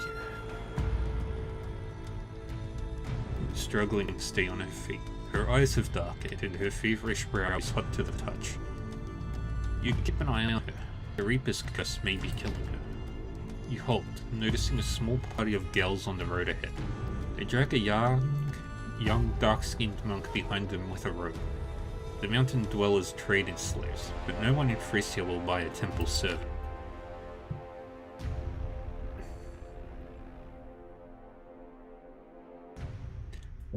I don't think they're going to sell the lad as a slave, Kendi explains. More likely they're taking him to a Gallian altar. They'll slit his throat, chant their songs, and wash their faces in his blood. That's how they worship their gods. Shall we interfere? You recall Reed's words about a shortcut, which reveals itself when blood is spilt. it'd be a waste to pour blood on the Gellian altar, and you have to do something about the Gels traveling ahead of you. Let's attack. As you near the Gels, a boulder rolls down the slope.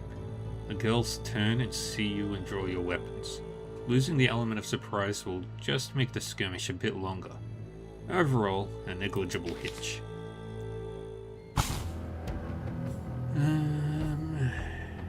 Yeah, happy with this crew.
Alright.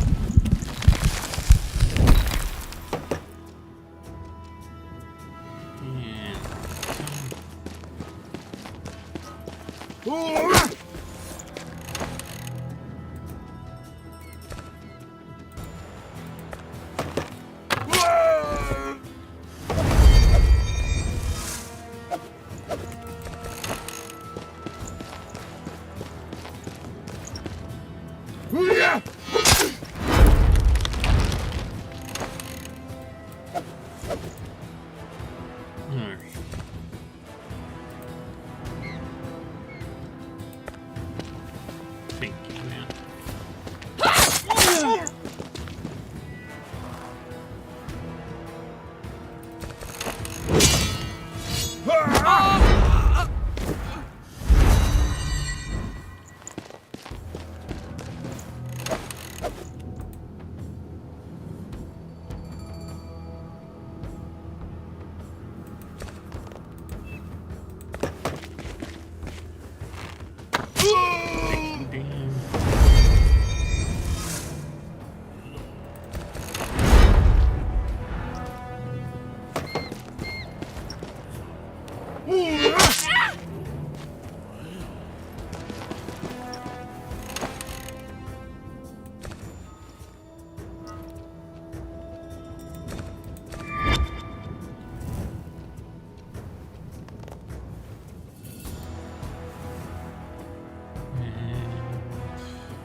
Damn.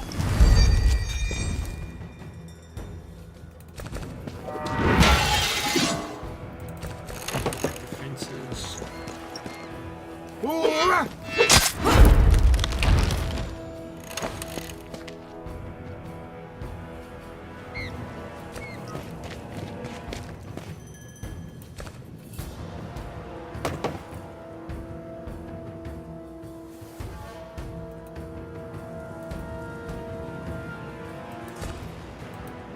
Alright, shoot.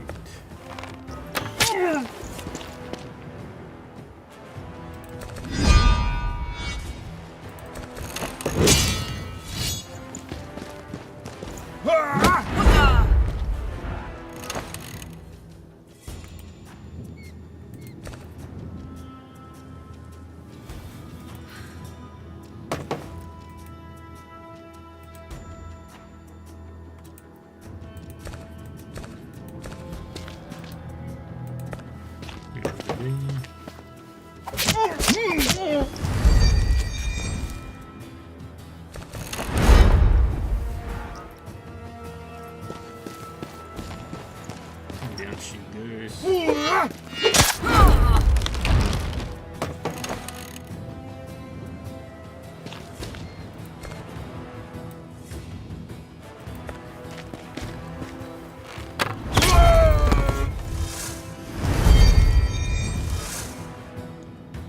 And now she's gonna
this fucking not the way I intended.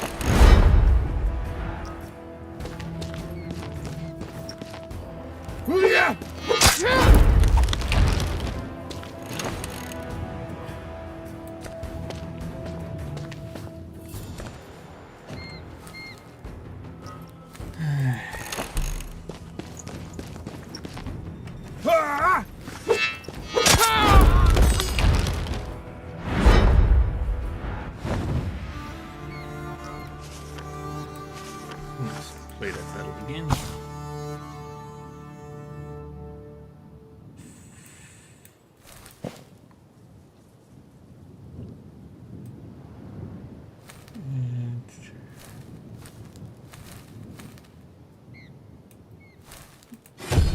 Let's take drain.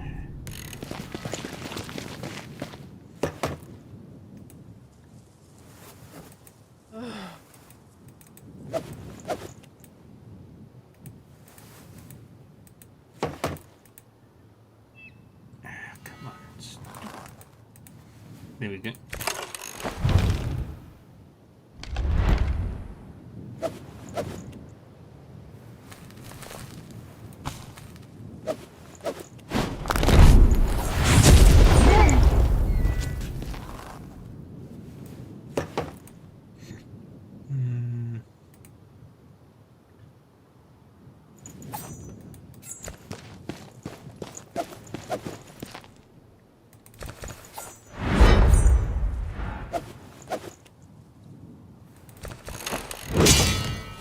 Come.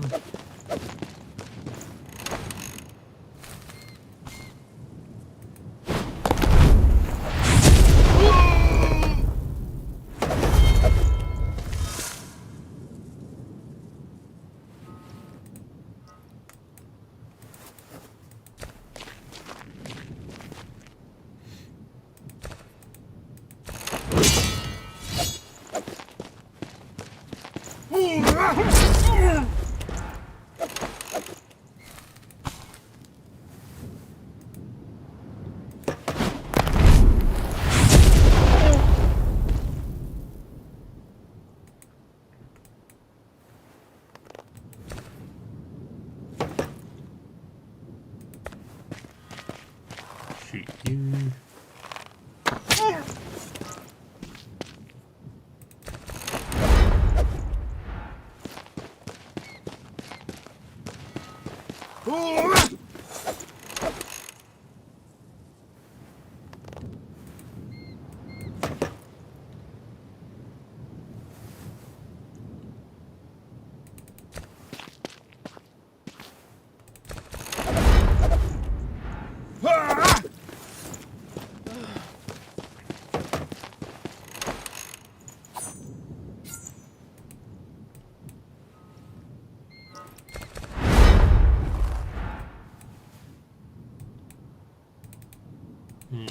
Get all the way up there.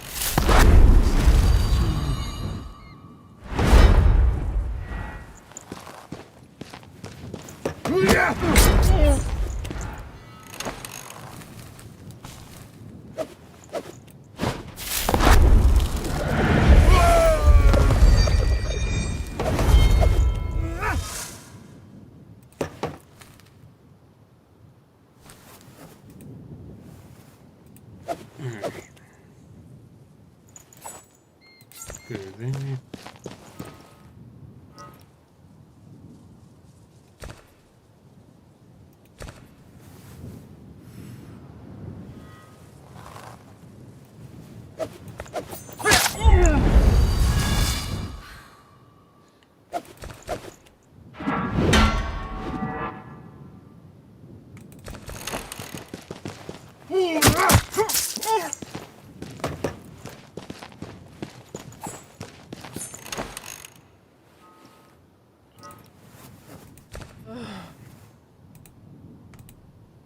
And...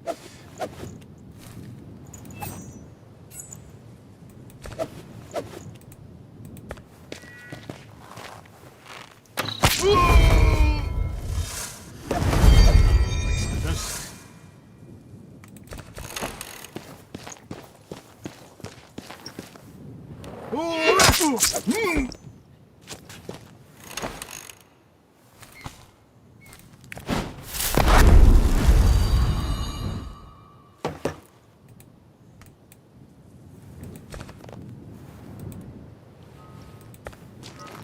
Another one there.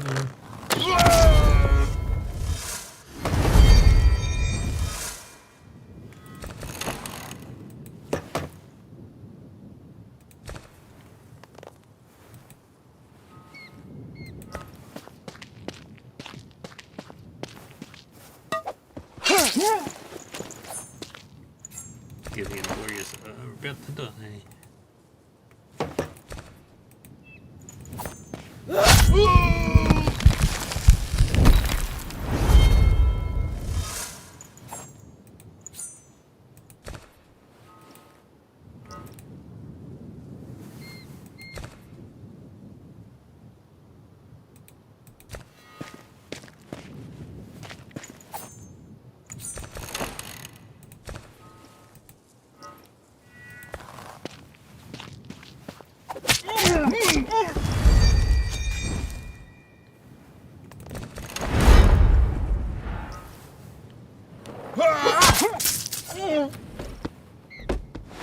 And victory.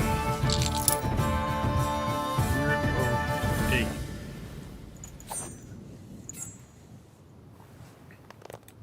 The archers can get stronger. In the aftermath, you approach the monk you saved. He looks around frantically, wary of his newfound freedom. Who are you? You ask with a tilt of your head. The monk mumbles apprehensively, a silly smile on his lips. My name is Elus. I am traveling from Menhir to Menhir at the behest of the Temple of Divine Wrath. Do you know where these girls were taking me? You cut the monk's ropes to a Gillian altar where they would slice open your throat. You reply. I saved you. Your life belongs to me now. You'll go where I tell you. To the triple Menhir, that is. You might be useful. Rest assured, I will do your bidding, the monk mumbles apprehensively. Do not let my young age fool you. I can heal, and I know some temple enchantments against evil.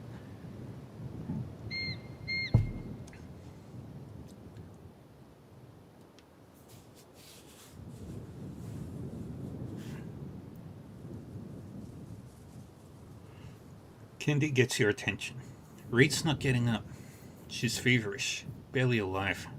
I'm afraid we might lose her.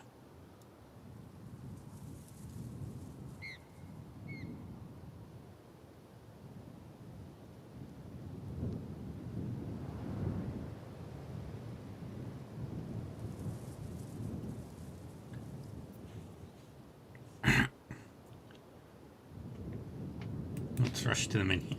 You'll have to fashion a stretcher to carry Reed. She mentioned that the triple Menhir might help her. You need to hurry.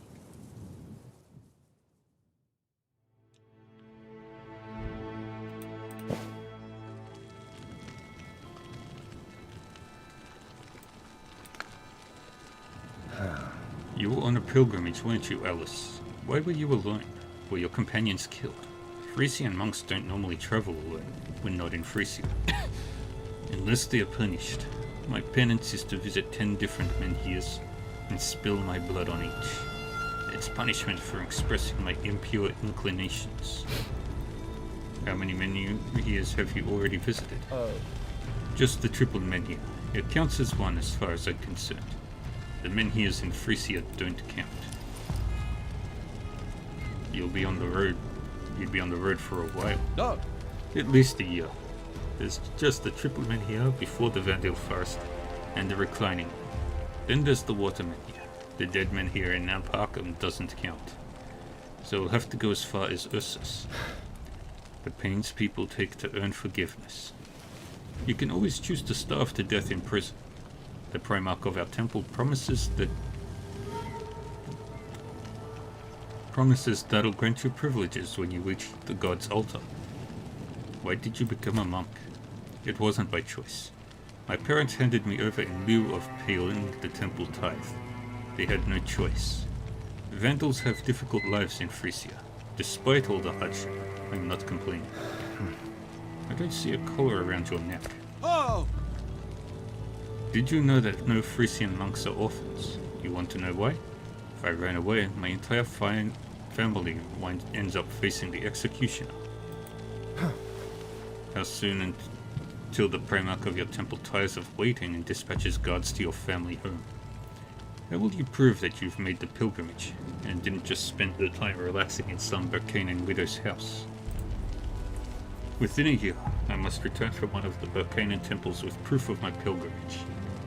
Don't be surprised. Various temples still communicate. Even when Berkana and Frisia are at war, the temple is steadfast. Stretch. Oh. Bum, ba-dum, bum, bum.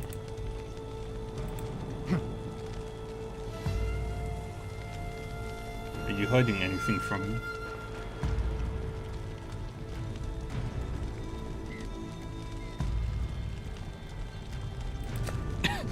Do you want the details?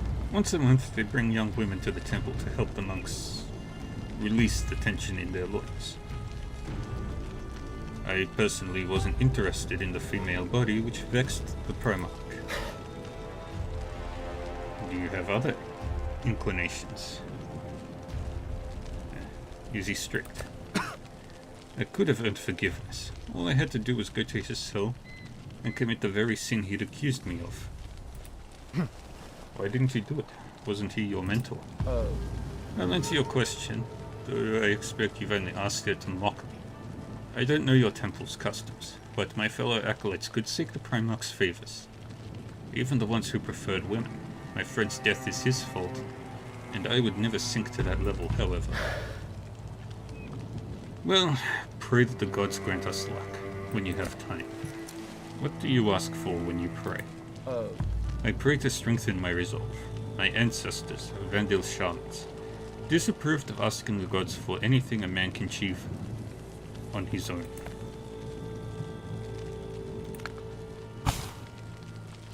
Leveling up.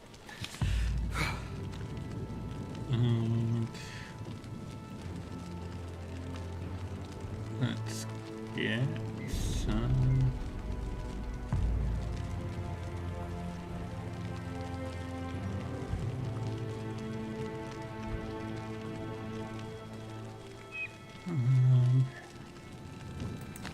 Let's increase that. Shannon. Get the health regen. Alice. Where are we going? Here.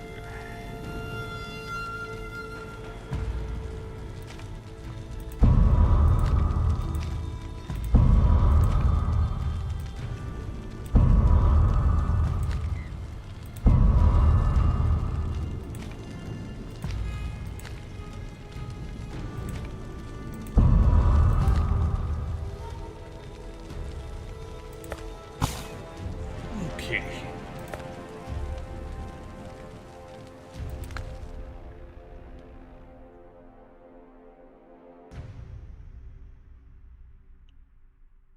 Cursed Ravine.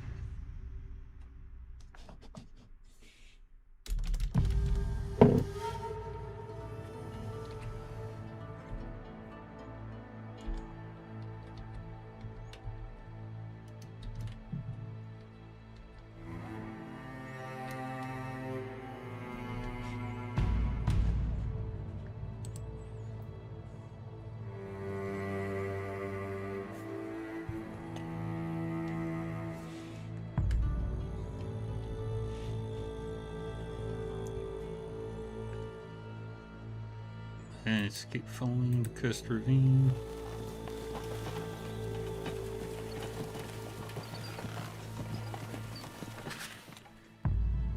You hear the squeaks of squeaking of wheels, and a peddler's cart rounds the bend. The peddler has no horses. He's pulling the cart by himself. You notice some of your companions greedily eyeing his goods. You stop. I hope you are not thinking of robbing the peddler, you say for all to hear. Shannon gives you a long, surprised look. She puts her weapon away and raises her hands in frustration. How do I get the goods then? You aren't suggesting I pay for them. Goods must be paid for. You're mildly surprised. Did you take anything you fancied from the other vendors before? Or is this feeling of impunity a new development? Shannon snorts in surprise. But the war has begun, and the reaping is upon us. We will need all the valuables we can get. You shake your head. This peddler didn't declare war on you, and if you do, I'll side with him. An army that kills merchants will soon find itself breadless and naked. The peddler, who's been listening in on this conversation the whole time, bows to you and suggests selecting any of his goods as a gift. Unfortunately, you find nothing useful in his cart, so you just bid him a polite farewell.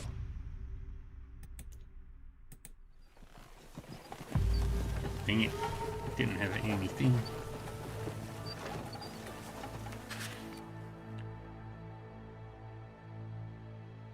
You keep looking back to Reet, who quickly declines until she looks too ill to continue.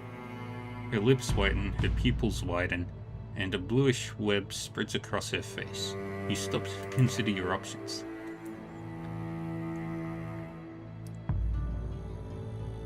The monk, close to fading himself, leans over Reet and makes a helpless gesture.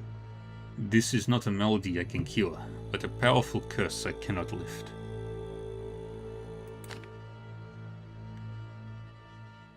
Reet winces in pain. Her strength fades like water spilt in sand. She can still talk, but you must kneel beside her to hear the faint whispers.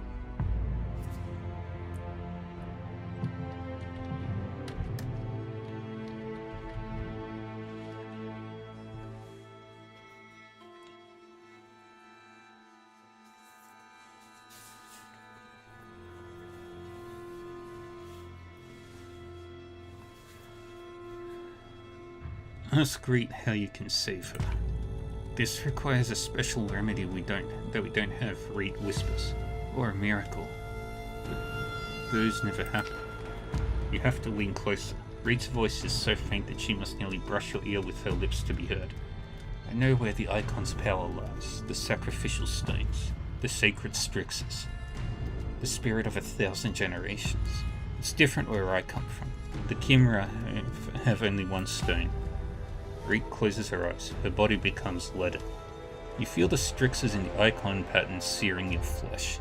The most sacred, of which she wasn't supposed to know. The closest guarded secret of the Shadow Clan. Reet's voice echoes in your head. You lower the bodice of Reet's dress to discover a bleeding wound on her chest. A gash left by a relic pried out. An amulet now lost. The dent in a perfect body. Scarf from the Reaper's excarnation. Give Reet my stone. You bare your left shoulder, feel from one of the sacrificial stones, and carve it out with a knife. It sears your hand, your blood scalds your fingertips. You put the stone into the gash in Reet's body.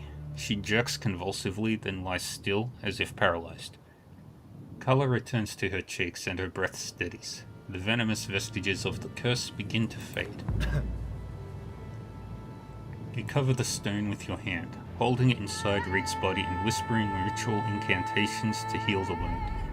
It seems to work. The prized possession of the Shadow Clan will serve a new master, while you become an outcast. It's impossible to conceal the loss of even one sacrificial stone. Coming to, Reet notices you and your freshly wounded shoulder. Understanding dawns on her. You did it. You weren't supposed to. What have you done? You close your eyes. Don't tell anyone anything. Pull yourself together. We'll keep going. But remember, now, I really need to know how to kill a Reaper. You order your companions to set up camp while you dress your and Reed's wounds. You both need a good night's sleep. Whatever happens next, let it happen tomorrow. When morning comes,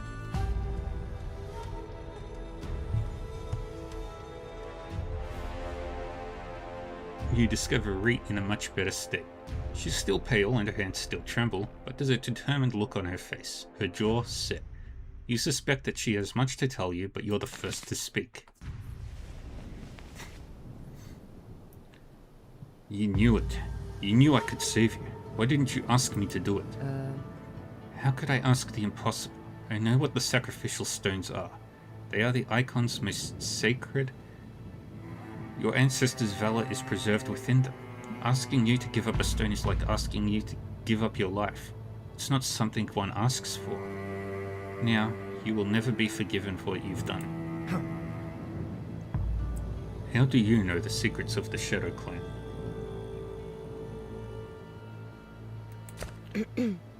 The Shadow Clan was founded by the Great Ancestress, a sword fighter like no other. She passed her skill down to the Icons.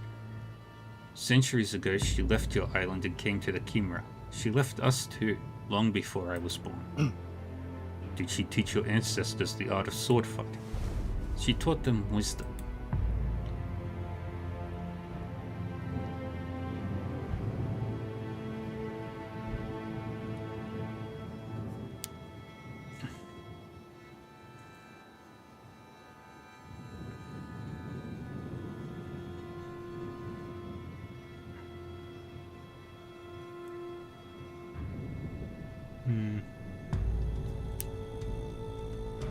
You were saying something about a shortcut. There's the roaming men here on the very outskirts of the Vale of Mercy. All you need to do is be there when it appears and perform a simple ritual involving the spilling of blood. This will transport you to any of the many menhirs of Terminum, including those closer to the Isle of Shadows. Aren't you in a hurry? Warrior of Peace is never in a rush. I've heard rumors of the roaming menhir, which the Shadow Clan consider fantasy. If they are indeed true, it would explain the fabled Chimeron's speed. The Chimera have many secrets. A warrior of peace does not seek forgiveness. A warrior of peace does not forsake his teachings, and you just did. I'm grateful for it. I didn't foresee the curse when I opposed the Reaper. I hope to survive. What are you hoping for now? I'm hoping this reaping doesn't turn the world into one massive burial ground. Back on the road again.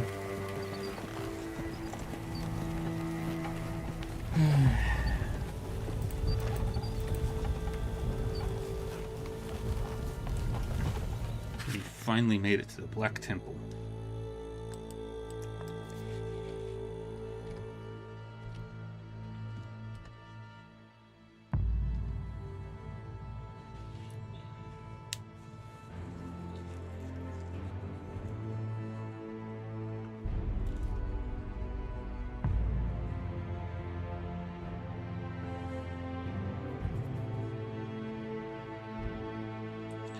You hear some noise on a deserted road. You round the corner in time to witness an unpleasant scene. A gang of girls robbing a merchant's car. Bundles and crates of goods are scattered around the road. The merchant lies on the roadside, unmoving, but you see no blood. Attack the bandits. You never agreed to protect every merchant or passerby you encounter, but if 2 or 3 such gangs were to unite, it would cause a lot of trouble. And this gang probably won't just let you pull up past them. Easy prey provokes the bastards.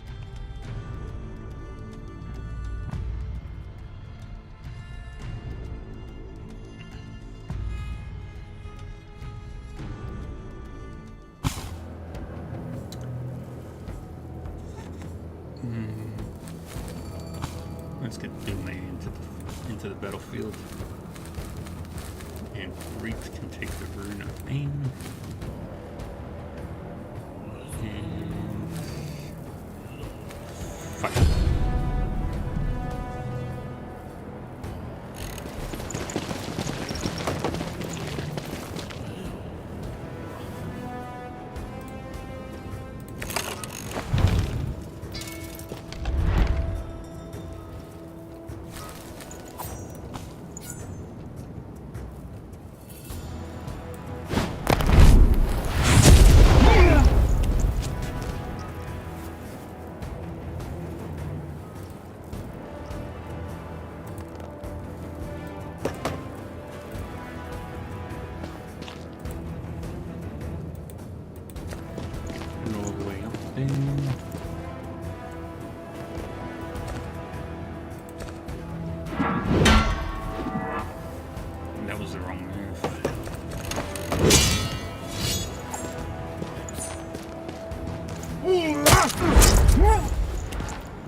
Shoot you. Shoot you.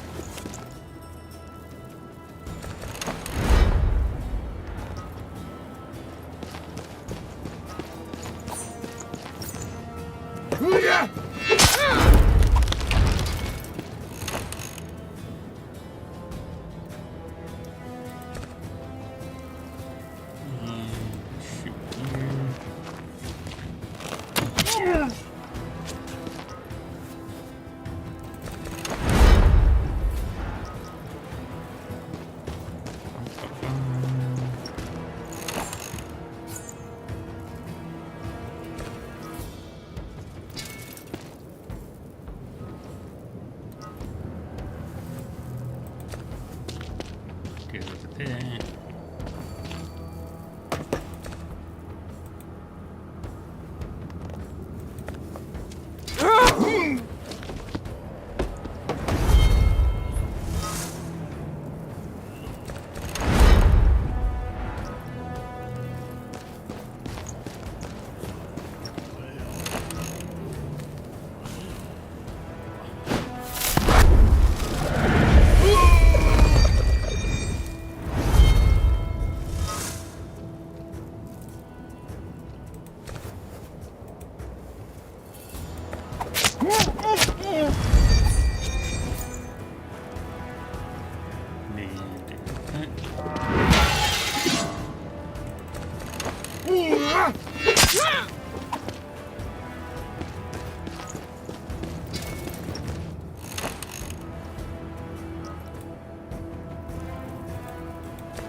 Fence.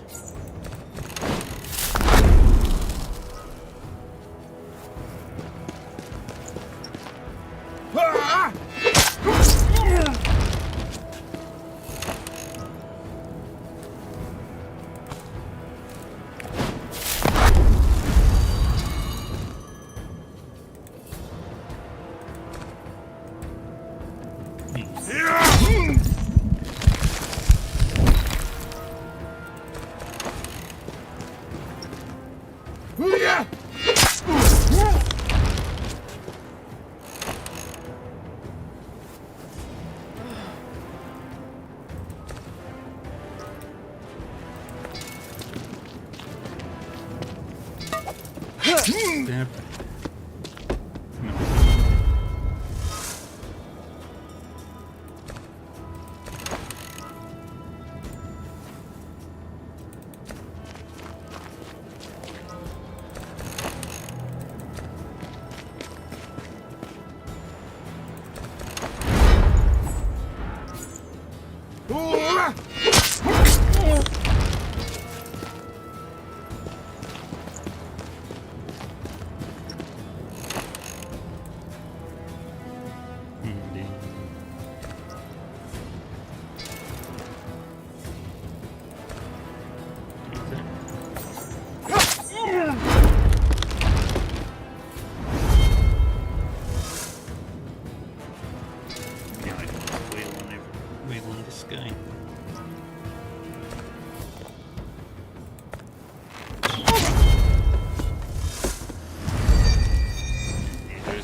return to the cart after dealing with the bandits and notice the merchant trying to get up.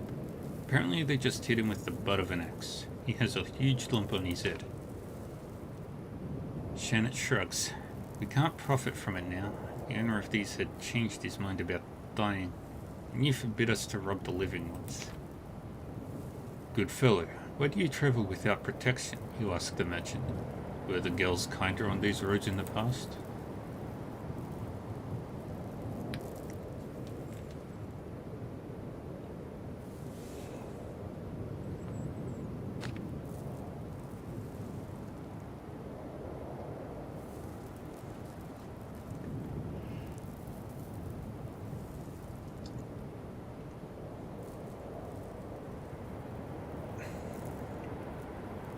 The merchant bows, rubbing his injured head. With the gods as my witnesses, the world has changed.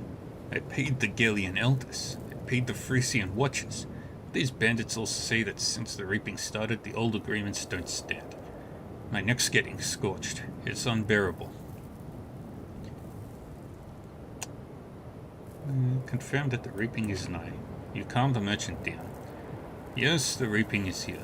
Everyone treats their former agreements as conscience dictates. If I were you, I'd run somewhere without so many bandits on the roads. These are not dangerous to you now, but there are more. Do you have any merchandise? Can I buy something? The merchant anxiously covers his neck with a kerchief. Of course you can, he says. Looks like nothing's damaged. Please accept my sincerest gratitude for your help. If not for you, I'd have lost everything. Where are you off to next? You dash the merchant's hips. I helped you, but I won't guard you. We will trade and go our separate ways.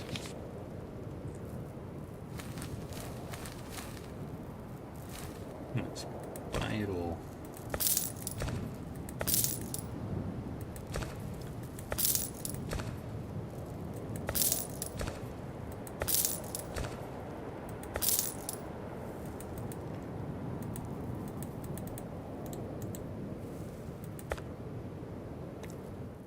And we'll fit in one more trip.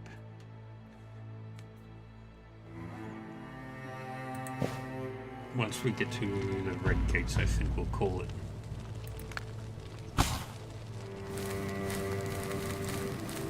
Okay, heal's back. Don't have to worry about that. To the thing.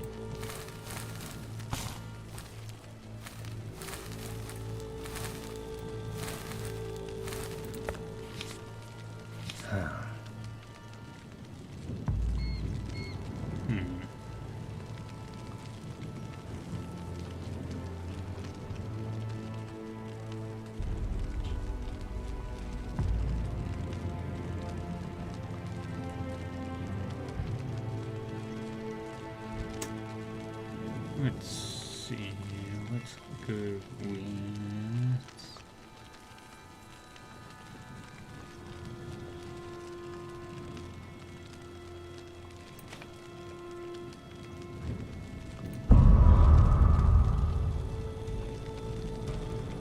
that one.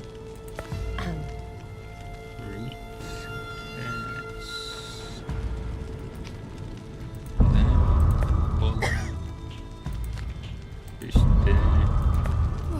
Swati. Get boosting range.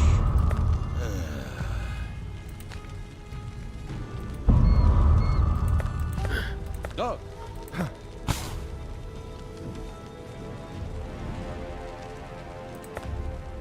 Alrighty.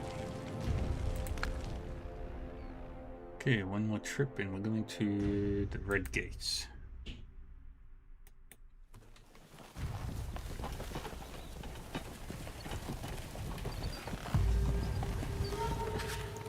Your warrior wenches whisper among themselves and cast glances your way. Finally, one of them approaches you. You wait for Swati's question. Listen, Icon. She hesitates. I wanted to ask about women on your island, but first tell me, do you have slaves?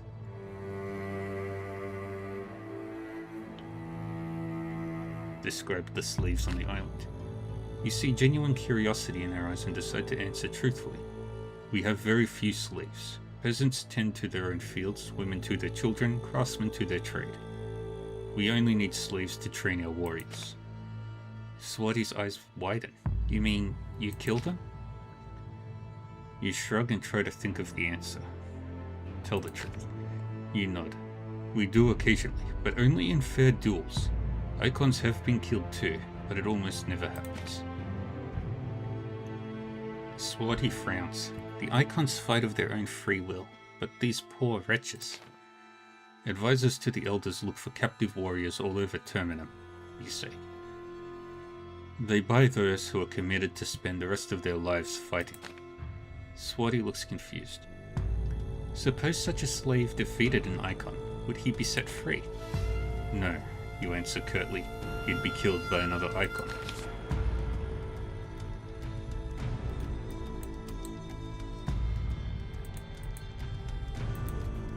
Not again.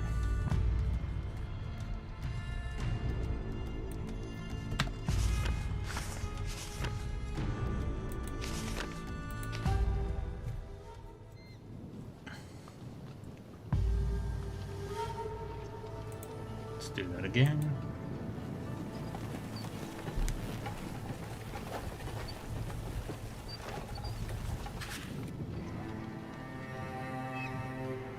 You see a squad or caravan moving toward you from down the road. Before long, you realize it's a squad of girls transporting bound prisoners. Reet looks at them closely and turns to you. We need to intervene. They look like my kinsmen. See the long hair and Kimaran jackets. We need to fight for them or buy their freedom. Give our permission to buy their freedom. You look at the approaching squad closely. Its leader looks to you with suspicion, but doesn't seem like he's going to start a fight. I don't think these poor fellows look like the Chimera, you say to Reed. But you can talk to the girls. Maybe they'll take a couple of gold coins for their catch. Reed nods in appreciation. She approaches the girls, her hands raised, calling for peace in Gellion. However, before she can get close enough, she gets hit by a thrown axe and falls. You've no choice but to fight.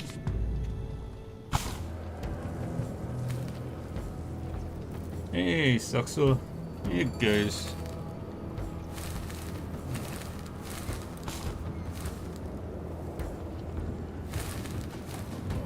Do that. That to Kendi.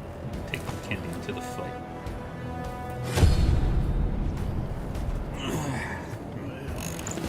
Great.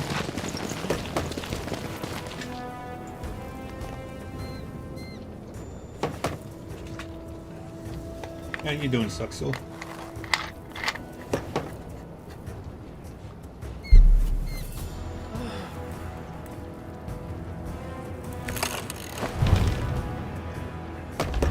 Chilling? Awesome. Just tired. That's the way of the world. That's fair. Sometimes you're just not in the mood for doing a stream.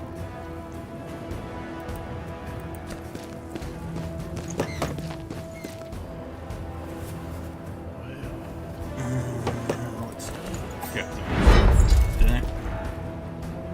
Go all tanky.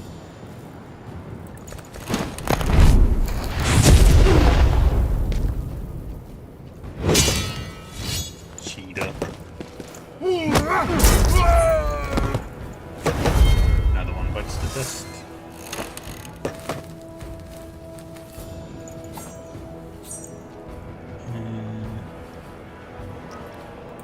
Get over there.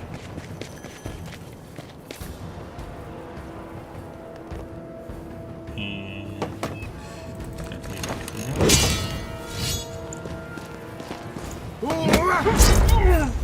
Good.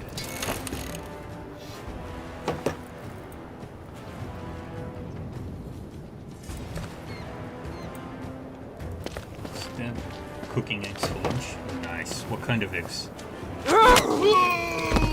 How do you cook your eggs, Millie? Actually, how does everyone prefer their eggs?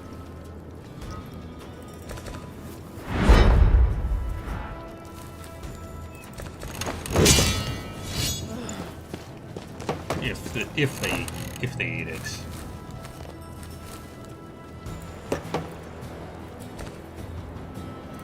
Shoot you.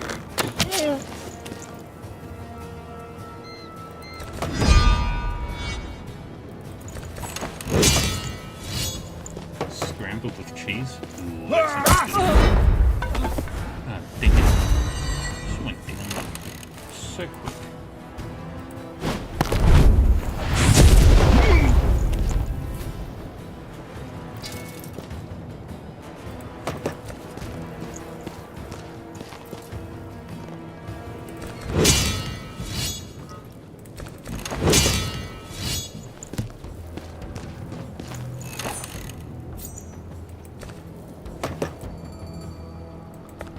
My lunch consisted of 2 sandwiches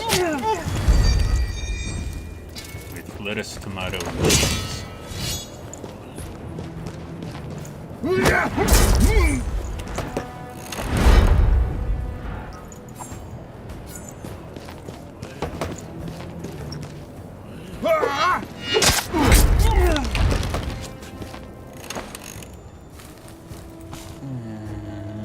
Drop it.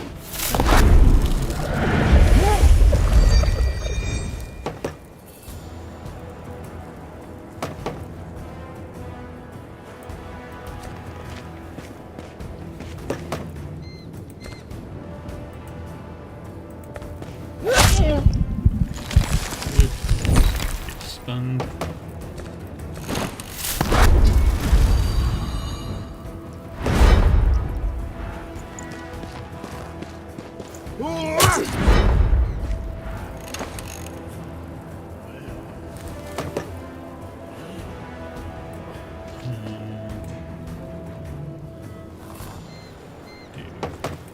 That.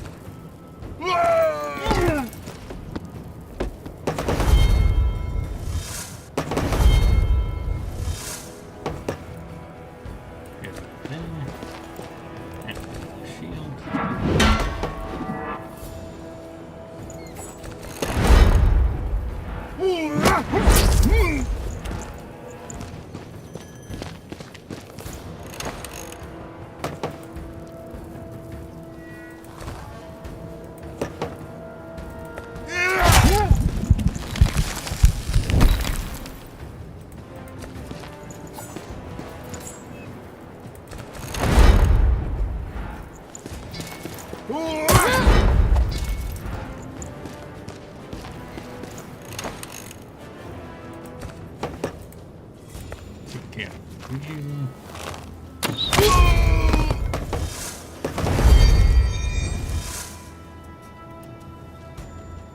And then activate intel.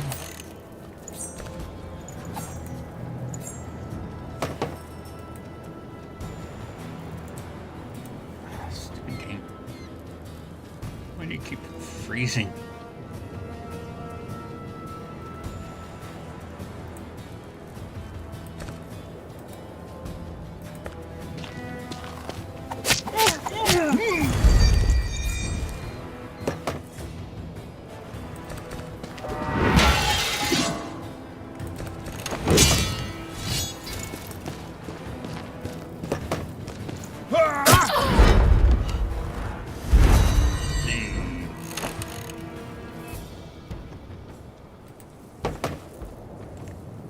Hit a dangerously high amount.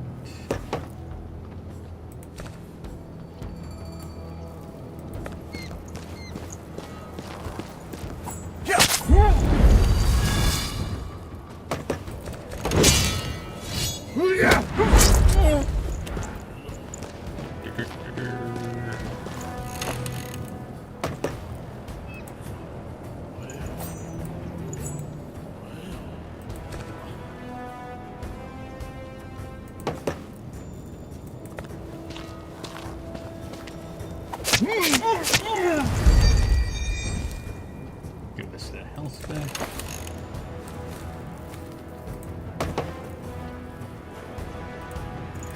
Get up there.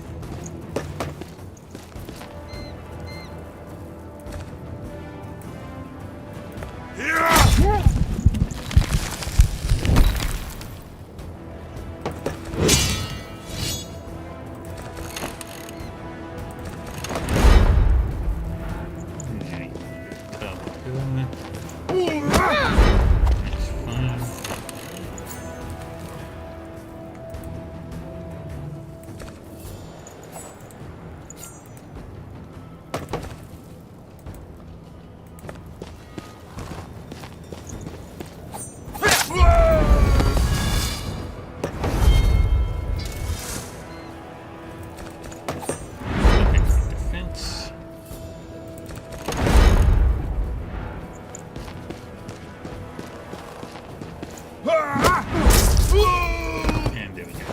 Everybody wins. Except for Piranan warriors believe that the arrowhead kills your first enemy. An arrowhead that kills your first enemy takes on some of their power.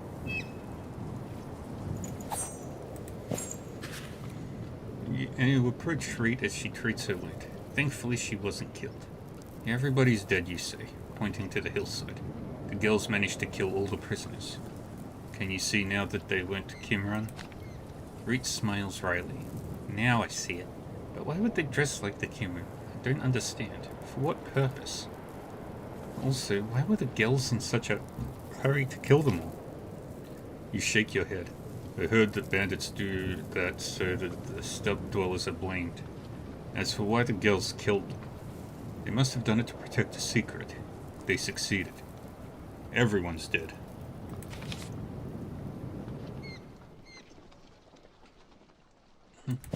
Let's rest.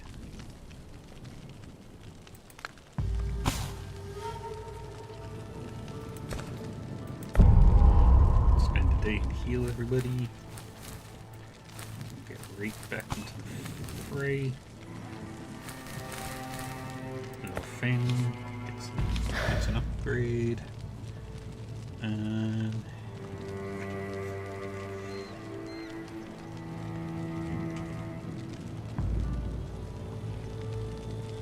let's boost.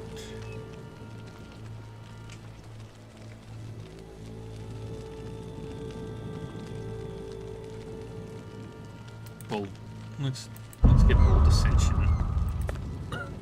Raw can get some more health.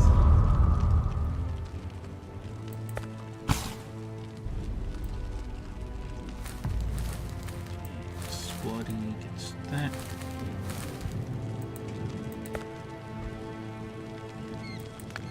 Okay. Gonna try and call it once we get to the red gates. The road weaves through a thick growth of nut trees and elfin wood. You can smell the smoke from a nearby Gellian village.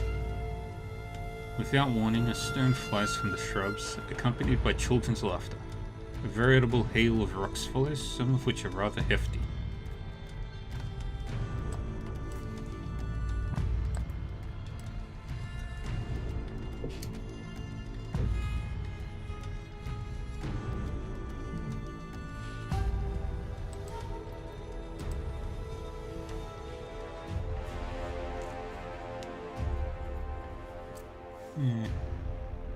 Ignore the child's play.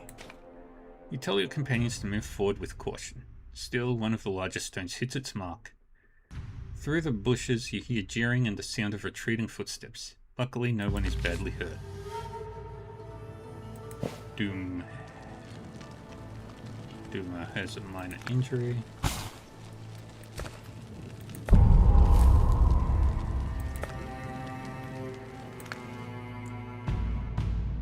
Keep going.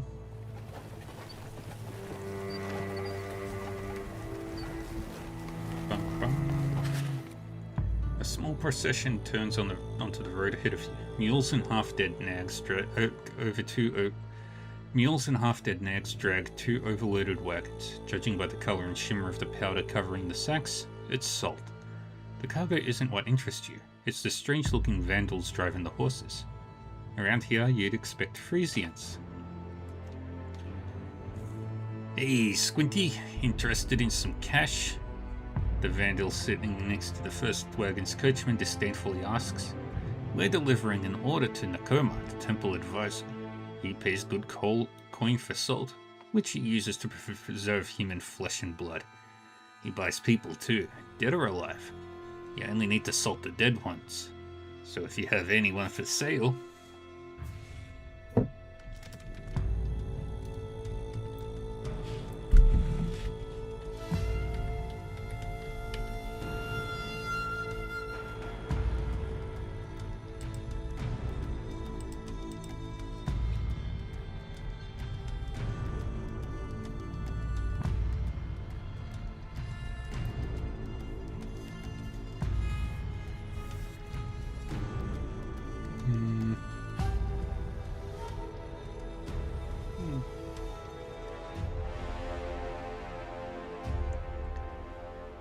Let's kill the horses.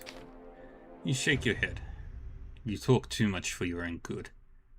I don't know why Nakoma needs so much salt, but he'll regret his choice of supplier who'll keep him waiting. Vandal gives you a scornful look. What do you mean, keep him waiting? With my temple license, I'm untouchable, even if I start selling Frisian slaves. As you walk past the wagons, you strike down the animals which are pulling them. When the Vandal protests, you put a blade to his throat. He gives you a long, silent look when you finally leave.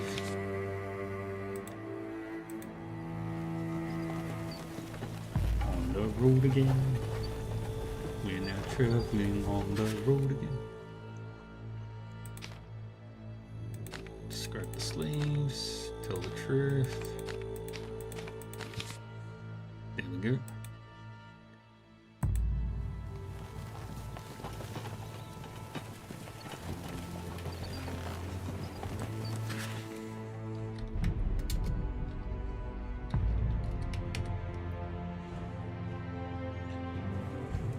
A man, dressed as a junior Frisian commander, sits on a rock by the roadside. It's only when you get closer that you realize he's dead. Stiff fingers clasp the hilts of two daggers that pierce his lungs through his ribcage.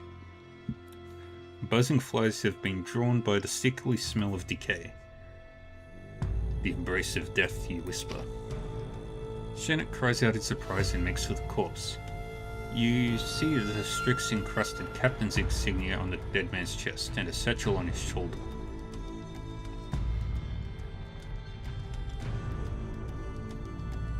Its lid held tight with a piece of string.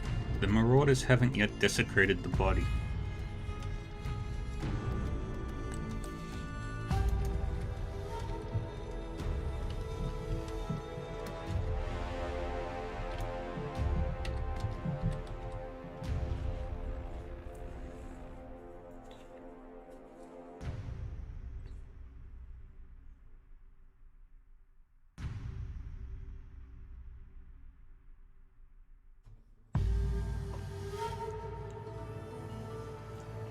Prevent the looting.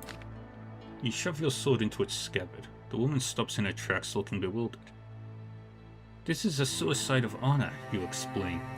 Whatever this warrior is guilty of, cowardice, thieving, or slandering an official, he cleared his slate before the gods. Sooner or later, girls will come and loot the body, but we won't do it. You can tell the woman doesn't understand.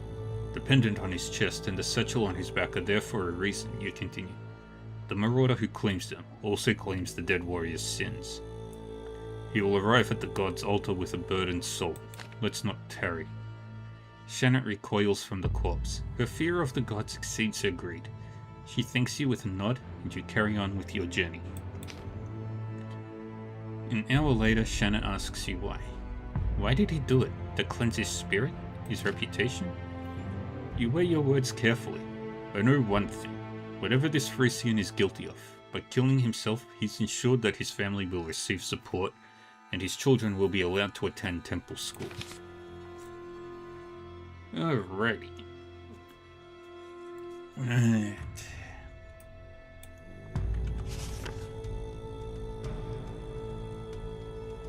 That's where we'll call it for today. It's gonna be a while before we get close to finishing. Lots and lots of walking is ahead of us.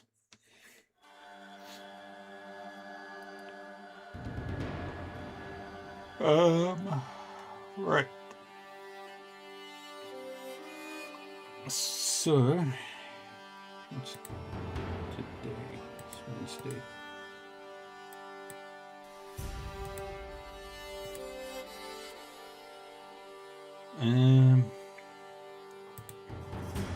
So tonight I think I'm doing something different from Tactics Ogre Reborn, but I'm not 100% confirmed on the details, so just stay tuned and you'll see what I'll be playing later tonight. Tomorrow I've got more Iron Earth, and then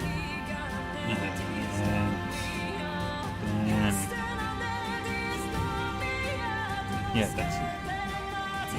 But for now, that's what I'm going to call it. Let's go raid a friendly person.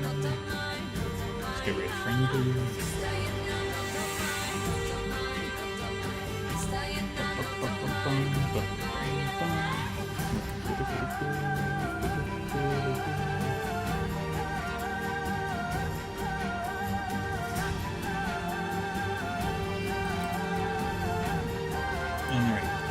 Yeah, thank you everyone for joining me today. I appreciate you all hanging out and sticking around. Is it two pastors? Ah, the names of the peoples and their backstories. Cutscenes. Only two of them? Oh well, not important. Alright, yeah, take care of yourselves. Stay safe. Stay happy and stay healthy, and I will see you all next time. Bye bye.